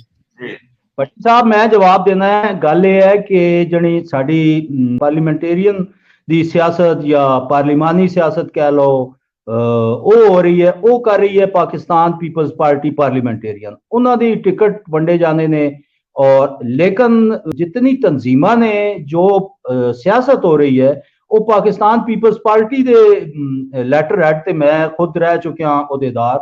ਉਹ ਪਾਕਿਸਤਾਨ ਪੀਪਲਸ ਪਾਰਟੀ ਦਾ ਲੈਟਰ ਹੈਡ ਹੁੰਦਾ, ਉਹ ਪਾਰਲੀਮੈਂਟੇਰੀਅਨ ਦਾ ਨਹੀਂ ਹੁੰਦਾ। ਸਾਡੇ ਜਿतने ਅਹੁਦੇਦਾਰ ਨੇ ਇਸ ਵਕਤ ਸੂਬਾਈ ਅਹੁਦੇਦਾਰ ਜਾਂ ਮਰਕਜ਼ੀ ਅਹੁਦੇਦਾਰ, ਉਹ ਅੱਛਾ ਉਹ ਜਿਹੜੀ ਤੁਸੀਂ ਗੱਲ ਕਰ ਰਹੇ ਹੋ ਉਹ ਇੱਕ ਜ਼ਾਹਿਰ ਹੈ ਇਲੈਕਸ਼ਨ ਕਮਿਸ਼ਨ ਔਰ ਇੱਕ ਪਾਰਟੀ ਦਾ ਪ੍ਰੋਬਲਮ ਤੇ ਹੁੰਦਾ ਹੈ ਨਾ, ਇੱਕ ਉਹਦੇ ਤਹਿਤ ਪਾਰਲੀਮੈਂਟੇਰੀਅਨ ਦਾ भी एक तंजीम है, लेकिन वो मरकजी लेवल ते है। एक कह लो कागजी जी मरकजी लेवल ते है जिहड़ी उन्होंने इलेक्शन कमीशन ने जमा कराई है। बाकी सियासत कह लो, स्ट्रीट पॉलिटिक्स कह लो, वो तो पाकिस्तान पीपल्स पार्टी कर रही है। लिहाजा ये बहस इतनी लंबी ना खिंचो। पाकिस्तान पीपल्स पार्टी, हाँ बिल्कुल ये इररेलेवेंट बहस है। देखो अगर ਅਸੀਂ ਇਸ ਪਾਸੇ ਟੁਰ ਜਾਈਏ ਤਾਂ ਫਿਰ ਤਾਂ ਅਸੀਂ ਇੱਕ ਜਨਰਲਾਈਜ਼ ਟੌਪਿਕ ਵੱਲੇ ਆ ਜਾਵਾਂਗੇ ਨਾ, ਪਾਕਿਸਤਾਨ ਦੀ ਸਿਆਸਤ ਵੱਲੇ ਆ ਜਾਵਾਂਗੇ। ਤੁਹਾਡੀ ਇੱਥੇ ਸੁਪਰੀਮ ਕੋਰਟ ਨੇ ਬੱਲੇ ਦੇ ਨਿਸ਼ਾਨ ਇਸ ਵਾਸਤੇ ਨਹੀਂ ਦਿੱਤਾ ਕਿ ਉਹਨਾਂ ਦੇ ਇਲੈਕਸ਼ਨ ਠੀਕ ਨਹੀਂ ਸੀ ਹੋਏ। ਫਿਰ ਤਾਂ ਬਹੁਤ ਸਾਰੀ ਤਰਕੀਦ ਜਿਹੜੀ ਹੋਰ ਹਵਾਲਿਆਂ ਨਾਲ ਸਾਡੇ ਆਪਣੇ ਤੇ ਨਿਕਲਣੀ ਸ਼ੁਰੂ ਹੋ ਜਾਏਗੀ। ਅਸੀਂ ਉਸ ਪਾਸੇ ਨਾ ਜਾਈਏ। ਅਸੀਂ ਅੱਜ ਪਾਰਟੀ ਦੇ ਅੰਦਰ ਦੀ ਗੱਲ ਕਰਨ ਬੈਠੇ ਹਾਂ, ਬਾਹਰ ਦੀ ਨਹੀਂ, ਕਿ ਪਾਰਟੀ ਦੇ ਅੰਦਰ ਜਮਹੂਰੀਅਤ ਕਿੰਜ ਬਿਹਤਰ ਹੋ ਸਕਦੀ ਹੈ। ਇੱਕ ਤਬਾਹ ਪਾਰਟੀ ਜਿਹੜੀ ਪਾਕਿਸਤਾਨ ਦੀ ਸਭ ਤੋਂ ਵੱਡੀ ਜਮਹੂਰੀ ਅਕਸਰੀਅਤ ਦੇ ਵਿੱਚ ਤਬਾਹ ਹੋ ਚੁੱਕੀ, ਉਹਦਾ ਕੀ ਹੋ ਸਕਦਾ ਹੈ ਕਿ ਪਹਿਲੇ ਅਸੀਂ ਨੈਗੇਟਿਵਲੀ ਨਾ ਲਈਏ ਇਹਨੂੰ, ਪਹਿਲੇ ਅਸੀਂ ਇਹਨੂੰ ਪੋਜ਼ਿਟਿਵਲੀ ਲਈਏ ਕਿ ਚੇਅਰਮੈਨ ਨੇ ਚਲੋ ਐਲਾਨ ਕੀਤਾ ਹੈ ਔਰ ਸਾਡੇ ਕੰਨਾਂ ਤਿੱਕਰ ਅਪੜਿਆ। ਉਹ ਜ਼ਰੂਰੀ ਨਹੀਂ ਸੀ ਕਿ ਸਾਡੇ ਕੰਨਾਂ ਤਿੱਕਰ ਅਪੜਦਾ। ਫਿਰ ਅਗਰ ਇੰਨੀ ਫਾਰਮੈਲਿਟੀ ਸੀ ਤੇ ਉਹ ਡਾਇਰੈਕਟ ਇਲੈਕਸ਼ਨ ਕਮਿਸ਼ਨ ਤੋਂ ਆਪਣੀ ਕਾਰਵਾਈ ਮੁਕੰਮਲ ਕਰਕੇ ਤੇ ਉਹ ਹੋ ਜਾਂਦਾ, ਸਾਨੂੰ ਪਤਾ ਲੱਗਦਾ ਕਿ ਜੀ ਇਲੈਕਸ਼ਨ ਹੋ ਵੀ ਗਿਆ। वैसे मैं अर्ज करा शाह जी ते अमार भट्टी साहब, ਇਹ ਜਿਹੜੀ ਇਲੈਕਸ਼ਨ ਦੇ ਹਵਾਲੇ ਨਾਲ ਗੱਲ ਹੋਈ ਹੈ ਇਹਦੇ ਉੱਤੇ ਵਰਕਰ ਬੜੇ ਖੁਸ਼ ਨੇ। ਉਹ ਚਾਹੁੰਦੇ ਨੇ ਵਾਕਿਅਤਨ ਉਹ ਚਾਹੁੰਦੇ ਨੇ ਕਿ ਜਿਹੜਾ ਸਾਡਾ ਕੈਂਡੀਡੇਟ ਹੋਏ, ਉਮੀਦਵਾਰ ਹੋਏ, ਉਹ ਖੜਾ ਹੋਏ, ਉਹਦੇ ਮੁਕਾਬਲੇ ਜਿਹੜਾ ਵੀ ਆਉਂਦਾ ਹੈ ਔਰ ਉਹ ਆਪਸ ਵਿੱਚ ਡਿਬੇਟ ਕਰਨ। ਔਰ ਜਿਸ ਤਰ੍ਹਾਂ ਇੱਕ ਹੈਲਦੀ ਡਿਬੇਟ ਅਮਰੀਕਾ ਦੇ ਵਿੱਚ ਹੁੰਦੀ ਹੈ, ਪ੍ਰੈਜ਼ੀਡੈਂਟ ਟੂ ਪ੍ਰੈਜ਼ੀਡੈਂਟ, ਇੱਕ ਟੇਬਲ ਤੇ ਇੱਕ ਪਲੇਟਫਾਰਮ ਤੇ ਆ ਜਾਓ। मतलब ਜਿਹੜੇ ਵੀ ਖੜੇ ਹੋਣ ਉਹ ਸਾਰੇ ਪ੍ਰੈਜ਼ੀਡੈਂਟ ਹੋਏ ਜਾਂ ਜਨਰਲ ਸੈਕਟਰੀ ਹੋਏ, ਉਹ ਇੱਕ ਪਲੇਟਫਾਰਮ ਤੇ ਬੈਠੇ ਹੋਣ, ਆਪਣਾ ਆਪਣਾ ਵਿਜ਼ਨ ਦੇਣ, ਆਪਣੇ ਆਪਣਾ ਨੁਕਤੇ ਨਜ਼ਰ ਦੇਣ। ਪਾਰਟੀ ਦੇ ਵਰਕਰ ਦੇ ਖਾਹਿਸ਼ ਰੱਖਦੇ ਨੇ ਜਿਹੜੀ ਤੁਸੀਂ ਗੱਲ ਕਰ ਰਹੇ ਹੋ, ਲੇਕਿਨ ਅੱਲਾ ਕਰੇ ਕਿ ਸਾਡੀ ਆਵਾਜ਼ ਕਿਸੇ ਤੱਕ ਦੇਖੋ ਨਾ, ਸਾਡਾ ਚੇਅਰਮੈਨ ਜਿਹੜਾ ਹੈ ਉਹ ਨੌਜਵਾਨ ਹੈ, ਆਕਸਫੋਰਡ ਦਾ ਪੜ੍ਹਿਆ ਹੈ, ਜਿੱਥੇ ਯੂਨੀਵਰਸਿਟੀ ਦੇ ਇਲੈਕਸ਼ਨ ਵੀ ਬੜੇ ਮੁਨਜ਼ਮ ਤਰੀਕੇ ਨਾਲ ਹੁੰਦੇ ਨੇ ਔਰ ਉਹਦੀ ਵਾਲਦਾ ਨੇ ਵੀ ਯੂਨੀਵਰਸਿਟੀ ਦਾ ਇਲੈਕਸ਼ਨ ਉੱਥੇ ਲੜਿਆ। ਤੇ ਉਹਨੂੰ ਤੇ ਕੋਸ਼ਿਸ਼ ਕਰਨੀ ਚਾਹੀਦੀ ਨਾ, ਅਗਰ ਉਹਨੇ ਕੀਤਾ ਹੈ ਅਨਾਉਂਸਮੈਂਟ ਤੇ ਸਾਨੂੰ ਉਹਨੂੰ ਵੈਲਕਮ ਕਰਨ ਤੋਂ ਬਾਅਦ ਉਹਨੂੰ ਇਹੀ ਦਰਖਾਸਤ ਕਰਨੀ ਚਾਹੀਦੀ ਕਿ ਚੇਅਰਮੈਨ ਸਾਹਿਬ ਤੁਸੀਂ ਬਹੁਤ ਵਧੀਆ ਕੀਤਾ ਹੈ ਕਿ ਇਲੈਕਸ਼ਨ ਅਨਾਉਂਸ ਕੀਤਾ, ਪਾਰਟੀ ਇਲੈਕਸ਼ਨ, ਹੁਣ ਤੁਸੀਂ ਇਹਨੂੰ ਆਪ ਸੁਪਰਵਾਈਜ਼ ਕਰੋ being chairman of Pakistan Peoples Party, ਕਿ ਤੁਸੀਂ ਇਹ ਇਲੈਕਸ਼ਨ ਬਹੁਤ ਗੈਰ ਜਾਨਬਦਾਰ ਔਰ ਸਾਫ਼ ਸ਼ਫਾਫ ਹੋਏ, ਇੰਟਰਾ ਪਾਰਟੀ ਇਲੈਕਸ਼ਨ। ਜਿੱਦਾਂ ਸਾਨੂੰ ਹਮੇਸ਼ਾ ਕੀ ਦੋ ਰੋਣੇ ਰਹੇ ਨੇ ਪੀਪਲਸ ਪਾਰਟੀ ਦੇ ਕਿ ਸਾਨੂੰ ਈਵਨ ਪਲੇਇੰਗ ਫੀਲਡ ਨਹੀਂ ਮਿਲਦੀ, ਸਾਨੂੰ ਫ੍ਰੀ ਐਂਡ ਫੇਅਰ ਇਲੈਕਸ਼ਨ ਨਹੀਂ ਮਿਲਦਾ, ਤੇ ਕਮ ਸੇ ਕਮ ਅਸੀਂ ਆਪਣੀ ਪਾਰਟੀ ਦਾ ਇਲੈਕਸ਼ਨ ਤਾਂ ਫ੍ਰੀ ਐਂਡ ਫੇਅਰ ਕਰਵਾਈਏ। ਔਰ ਇਹ ਤੇ ਚੇਅਰਮੈਨ ਦੇ ਇਖਤਿਆਰ 'ਚ, ਇਹ ਤਾਂ ਐਸਟੈਬਲਿਸ਼ਮੈਂਟ ਨਹੀਂ ਕਰਵਾ ਰਹੀ। ਪਰ ਮੇਰੇ ਕਹਿਣ ਦਾ ਮਕਸਦ ਸਿਰਫ ਇੰਨਾ ਹੈ ਕਿ ਇਹ ਪਹਿਲਾਂ ਵੀ ਇਸ ਤਰ੍ਹਾਂ ਹੀ ਹੁੰਦੀ ਰਹੀ ਹੈ। ਸਾਡੇ ਪੀਪਲਸ ਪਾਰਟੀ, ਪਾਕਿਸਤਾਨ ਪੀਪਲਸ ਪਾਰਟੀ ਔਰ ਹੋਰ ਪੀ ਦੇ ਅਲੱਗ-ਅਲੱਗ ਜਿਹੜੇ ਮਰਕਜ਼ ਦੇ ਵਿੱਚ ਸਦਰ ਸੈਕਟਰੀ ਵਗੈਰਾ ਬਣਦੇ ਰਹੇ ਨੇ, ਇਹਨਾਂ ਦੇ ਬਾਕਾਇਦਾ ਇਲੈਕਸ਼ਨ ਇਸੇ ਤਰ੍ਹਾਂ ਹੀ ਐਲਾਨ ਹੁੰਦੇ ਰਹੇ ਨੇ। ਉਸਨੇ ਫਰਕੁੱਲਾ ਬਾਬਰ ਸਾਹਿਬ ਇੱਧਰੋਂ ਨਜ਼ਰ ਵਫਾਰੀ ਸਾਹਿਬ ਸੈਕਟਰੀ ਬਣੇ ਨੇ, ਕਦੀ ਇਹ ਵੀ ਸੈਕਟਰੀ ਵੀ ਰਹੇ ਨੇ ਜਨਾਬ ਸਾਡੇ ਜਿਹੜੇ ਅੱਜ ਪੰਜਾਬ ਦੇ ਸਦਰ ਨੇ ਰਾਜਾ ਪਰਵੇਜ਼ ਅਸ਼ਰਫ ਸਾਹਿਬ, ਇਹ ਵੀ ਉਹਨਾਂ ਦੇ ਪਾਕਿਸਤਾਨ ਪੀਪਲਸ ਪਾਰਟੀ ਦੇ ਸੈਕਟਰੀ ਰਹੇ ਨੇ। ਤੇ ਇਸ ਤਰ੍ਹਾਂ ਅਦਲੀ ਬਦਲੀ ਕਦੀ ਉਧਰ ਚਲੇ ਜਾਂਦੇ ਨੇ, ਕਦੀ ਉਧਰ ਚਲੇ ਜਾਂਦੇ। ਬਾਤ ਇਹ ਆ ਕਿ ਸਾਨੂੰ ਕੋਈ ਇੱਕ ਰਸਤਾ ਮੁਤਅੱਯਨ ਕਰ ਦਿੱਤਾ ਜਾਵੇ। ਮੈਂ ਮੇਰੇ ਕਹਿਣ ਦਾ ਮਤਲਬ ਸਾਡੇ ਇਹ ਜਿਹੜਾ ਕਨਫਿਊਜ਼ਨ ਹੈ ਇਹ ਵੀ ਦੂਰ ਹੋਣਾ ਚਾਹੀਦਾ ਹੈਗਾ। ਪਤਾ ਤਾਂ ਹੋਵੇ ਕਿ ਕੱਲ ਨੂੰ ਅਸੀਂ ਇਲੈਕਸ਼ਨ ਕਿਹੜੇ ਨਿਸ਼ਾਨ ਦੇ ਉੱਤੇ ਲੜਨਾ ਹੈਗਾ। ਇੱਕ ਇਹ ਸਾਡੇ ਸਾਹਮਣੇ ਰਸਤਾ ਮੁਤਅੱਯਨ ਹੋਣਾ ਚਾਹੀਦਾ ਵਾ। ਤੇ ਜੇ ਹੁਣ ਉਹ ਸਾਡੀ ਮੰਜ਼ਿਲ ਹੀ ਕੋਈ ਨਹੀਂ ਹੈਗੀ, ਸਾਨੂੰ ਪਤਾ ਨਹੀਂ ਅਸੀਂ ਜਾਣਾ ਜਿੱਧਰ ਨੂੰ ਹੈਗਾ ਵਾ। ਉਹ ਯਾਰ ਉਹ ਤੁਸੀਂ ਪੁੱਛਿਆ ਨਾ ਵੋਟਰ ਲਿਸਟਾਂ ਦਾ ਪੁੱਛੋ, ਔਰ ਉਹ ਕੋਈ ਐਡੀ ਕੋਈ ਦਕੀਕ ਚੀਜ਼ ਨਹੀਂ, ਉਹ ਕਲੀਅਰ ਹੋ ਸਕਦੀ ਹੈ। ਇੱਕ ਸਿੰਪਲ ਸਵਾਲ ਹੈ ਕਿ ਜੀ ਸਾਨੂੰ ਨਿਸ਼ਾਨ ਦੱਸੋ, ਉਹਦੇ ਵਿੱਚ ਐਡਾ ਕੋਈ ਪਰੇਸ਼ਾਨ ਹੋਣ ਵਾਲੀ ਗੱਲ ਕੋਈ ਨਹੀਂ। ਜ਼ਾਹਿਰ ਹੈ ਅਗਰ ਇਲੈਕਸ਼ਨ ਹੋਣਾ ਹੈ ਤੇ ਉਹ ਫਿਰ ਕਿਸੇ ਨਿਸ਼ਾਨ ਤੇ ਹੋਣਾ ਹੈ। ਮੈਂ ਥੋੜੀ ਜਿਹੀ ਗੁਜ਼ਾਰਿਸ਼ ਕਰਨਾ ਚਾਹੁੰਦਾ, ਉਹ ਤੁਸੀਂ ਆਪ ਵੀ ਦੇਖ ਦਿਓ ਕਿ ਇੱਕ ਇਲੈਕਸ਼ਨ ਦਾ ਇੱਕ ਪ੍ਰੋਸੈਸ ਹੁੰਦਾ, ਇਹ 5 ਹਫ਼ਤੇ ਦਾ ਉਹਨਾਂ ਨੇ ਟਾਈਮ ਦੇ ਦਿੱਤਾ ਹੈਗਾ। ਯਾਨੀ 5 ਹਫ਼ਤੇ ਦੇ ਵਿੱਚ ਸਾਰਾ ਕੁਝ ਇਹਨਾਂ ਨੇ ਮੁਕੰਮਲ ਕਰਕੇ ਦੇਣਾ ਹੈ। ਤੇ ਕਿਆ ਉਹ ਪਤਾ ਨਹੀਂ ਹੈਗਾ ਕਿ 5 ਹਫ਼ਤਿਆਂ ਦੇ ਵਿੱਚ ਕੀ ਹੋਣਾ। ਉਹ ਇਲੈਕਸ਼ਨ ਕਮਿਸ਼ਨ ਨੂੰ ਦੱਸ ਦੇਣਗੇ ਕਿ ਅਸੀਂ ਇਹ ਬਲਾ ਬਲਾ ਬਲਾ ਬਲਾ ਬਲਾ ਬਲਾ ਬੰਦੇ ਜਿਹੜੇ ਨਾ ਉਹ ਸਾਡੇ ਚੁਣੇ ਗਏ ਨੇ। ਨਹੀਂ ਤੇ ਇਲੈਕਸ਼ਨ ਕਮਿਸ਼ਨ ਫਿਰ ਖੁੱਦੂ ਬੈਠਾ ਹੈ ਇੱਥੇ ਪਾਕਿਸਤਾਨ 'ਚ, ਉਹ ਇੱਕ ਜਮਾਤ ਨੂੰ ਤਾਂ ਉਹਦੀ ਜਮਾਤ ਦੀ ਰੁਕਨੀਅਤ ਹੀ ਖਤਮ ਕੀਤੀ ਬੈਠਾ ਹੈ ਇਸੇ ਬੁਨਿਆਦ ਤੇ ਤੁਸੀਂ ਕਹਿੰਦੇ ਹੋ ਕਿ ਜੀ ਤੁਸੀਂ ਜਿਹੜਾ ਮਰਜ਼ੀ ਬਣਾ ਕੇ ਤੇ ਉੱਥੇ ਆਪਣਾ ਰੁਕੇ 'ਚ ਪਾ ਕੇ ਉਹਨਾਂ ਨੂੰ ਦੇ ਦਿਓ ਤੇ ਉਹ ਮੰਨ ਲੈਣ। ਕੀ ਰੋਲ ਹੈ ਇਲੈਕਸ਼ਨ ਕਮਿਸ਼ਨ ਦਾ? ਫਿਰ ਤੁਸੀਂ ਡਿਬੇਟ ਨੂੰ ਉਹ ਇਹਨਾਂ ਪਾਰਟੀ ਤੋਂ ਬਾਹਰ ਲਈ ਜਾ ਰਿਹਾ ਜੀ ਬਾਰ-ਬਾਰ। ਉਹ ਇੱਕ ਕੰਸਟਰਕਟਿਵ ਡਿਬੇਟ ਕਰ ਲੈਣ ਦਿਓ। ਮੈਂ ਉਸ ਤੋਂ ਵੱਧ ਸਵਾਲ ਪੀਪਲਸ ਪਾਰਟੀ ਦੇ ਔਰ ਇਲੈਕਸ਼ਨ ਦੇ ਉੱਤੇ ਚੁੱਕ ਸਕਣਾ। ਮੈਂ ਪਾਰਟੀ ਦੇ ਵਿੱਚ ਸਵਾਲ ਰੱਖਣਾ ਚਾਹਨਾ, ਤੁਸੀਂ ਬਾਰ-ਬਾਰ ਹਟ ਕੇ ਬਾਹਰ ਨੂੰ ਲੈ ਜਾਂਦੇ। ਮੈਂ ਪਾਰਟੀ ਦੇ ਅੰਦਰ ਹੀ ਰਹਿ ਰਿਹਾ ਵਾ, ਪਾਰਟੀ ਦੀ ਗੱਲ ਅੰਦਰ ਰਹਿਣਾ ਨਹੀਂ ਨਾ। ਮੈਂ ਇਹ ਜਿਹੜੇ ਤੁਸੀਂ ਸਵਾਲ ਚੁੱਕ ਰਹੇ ਹੋ ਅੰਦਰ ਰਹਿਣ ਵਾਲੇ ਹੈ ਹੀ ਨਹੀਂ ਨੇ। ਇਹ ਜਿਹੜੇ ਤੁਸੀਂ ਸਵਾਲ ਇੱਕ ਮਿੰਟ ਸਰ, ਮੈਂ ਗੱਲ ਕਰਨਾ ਚਾਹੁੰਦਾ ਵਾਂ ਕਿ ਮੈਨੂੰ ਦੱਸੋ ਕਿ ਮੈਂ ਕਿਹੜੀ ਪਾਰਟੀ ਦਾ ਮੈਂਬਰ ਹਾਂ। ਮੈਨੂੰ ਪਤਾ ਕਿ ਮੈਂ ਜਿਹੜੀ ਹੈ ਨਾ ਮੈਂਬਰਸ਼ਿਪ ਕੀਤੀ ਸੀਗੀ ਉਹ 4P ਦੀ ਕੀਤੀ ਸੀ, ਜਿਹੜਾ ਇੰਤਖਾਬ ਨਿਸ਼ਾਨ ਸੀਗਾ। ਮੈਂ ਜਦੋਂ ਦੂਸਰੀ ਪਾਰਟੀ ਦੇ ਵਿੱਚ ਜਾਣਾ ਵਾ ਮੈਨੂੰ ਸਮਝ ਨਹੀਂ ਲੱਗਦੀ ਹੈ ਕਿ ਮੈਂ ਉੱਥੇ ਕਿੱਦਾਂ ਗੱਲ ਕਰਾਂ। ਯਾਰ ਭੱਟੀ ਸਾਹਿਬ ਇੰਨਾ ਟਾਈਮ ਤੁਸੀਂ ਇਸੇ ਸਵਾਲ ਤੇ ਜ਼ਾਇਆ ਕਰਤਾ ਹੈ, ਕਿਸੇ ਕੰਸਰਨਡ ਅਥਾਰਟੀ ਨੂੰ ਪੁੱਛ ਲੈਣਾ ਨਾ ਇਹ ਸਵਾਲ। ਅਸੀਂ ਤਾਂ ਨਹੀਂ ਅਲਾਟ ਕਰਨੇ ਇਲੈਕਸ਼ਨ, ਜਾਂ ਇਹ ਸਾਡੇ ਤੇ ਇਖਤਿਆਰ 'ਚ ਨਹੀਂ, ਇਹ ਉਹਨੂੰ ਪੁੱਛਣਾ ਸਵਾਲ ਜਿੰਦੇ ਇਖਤਿਆਰ 'ਚ। ਇਸ ਪ੍ਰੋਗਰਾਮ ਦੇ ਤਵਸਤ ਨਾਲ ਤੁਸੀਂ ਇਹ ਸਵਾਲ ਭੇਜ ਚੁੱਕੇ ਹੋ।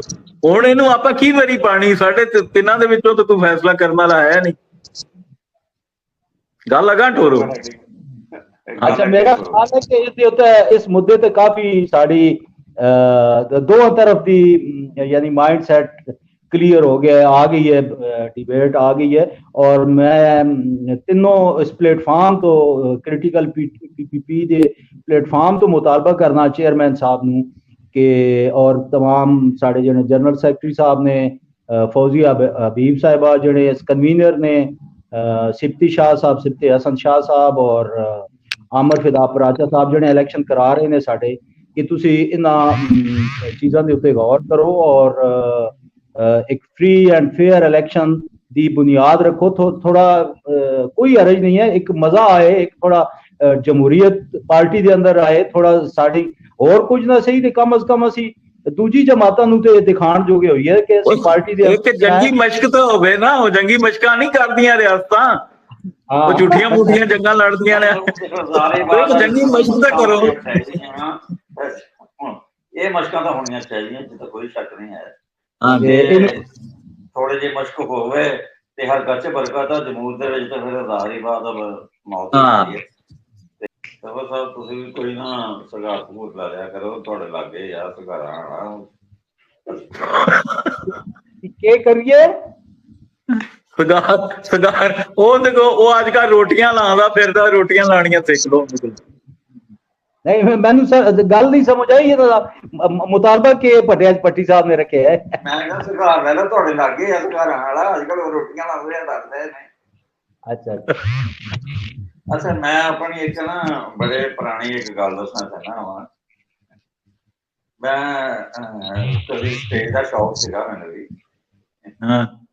ਫਨਕਾਰ, ਨਾ ਕਦੀ ਸਿਗਰਟ ਪੀਤਾ ਸੀ ਤੇ ਨਾ ਮੈਂ ਮਤਲਬ ਕੋਈ ਹੋਰ ਐਸਾ ਦਾ ਸ਼ੁਕਰ ਹੈ ਕਿ ਸਿਗਰਟ ਵੀ ਨਹੀਂ। ਮੈਂ ਉਹ ਦਫਾਕ ਐਸਾ ਕਿ ਮੈਨੂੰ ਨਾ ਇੱਕ ਡਰਾਮੇ ਦੇ ਵਿੱਚ ਨਾ ਪਠਾਨ ਦਾ ਰੋਲ ਮਿਲਿਆ ਗਿਆ ਤੇ ਮੈਂ ਹੁਣ ਜਦੋਂ ਸਟੇਜ ਤੇ ਗਿਆ, ਪਹਿਲਾ ਹੀ ਦਿਨ ਸੀਗਾ, ਮੈਂ ਭਾਈ ਉਹਨੂੰ ਸਵਾਰ ਲੈ ਲਈ, ਬਕਾਇਦਾ ਜਿਹੜੀ ਹੈਗੀ ਉਹ ਡੱਬੀ ਉਸੇ ਤਰ੍ਹਾਂ ਹੀ ਖੋਲੀ ਆ, ਡੱਬੇ ਖੋਲ ਕੇ ਉਹਦੀ ਗੋਲੀ ਬਣਾਈ, ਜਦੋਂ ਇੰਜ ਕਰਕੇ ਰੱਖੀ ਆ, ਥੋੜੀ ਜਿਹੀ ਵਸ ਗਿਆ ਤੇ ਮੇਰੇ ਨਾਲ ਸੀ ਉਸ ਮਖਸੂਸ ਸੀ ਸਿੱਧੀ ਸਾਹਿਬ ਦਾ ਵੀ, ਉਹ ਪਹਿਲਾ ਟਰਮ ਸੀਗਾ ਤੇ ਮੈਨੂੰ ਮੇਰਾ ਆਖਰੀ ਸੀ ਉਹ ਜੋ ਇੱਥੇ ਰੱਖਿਆ।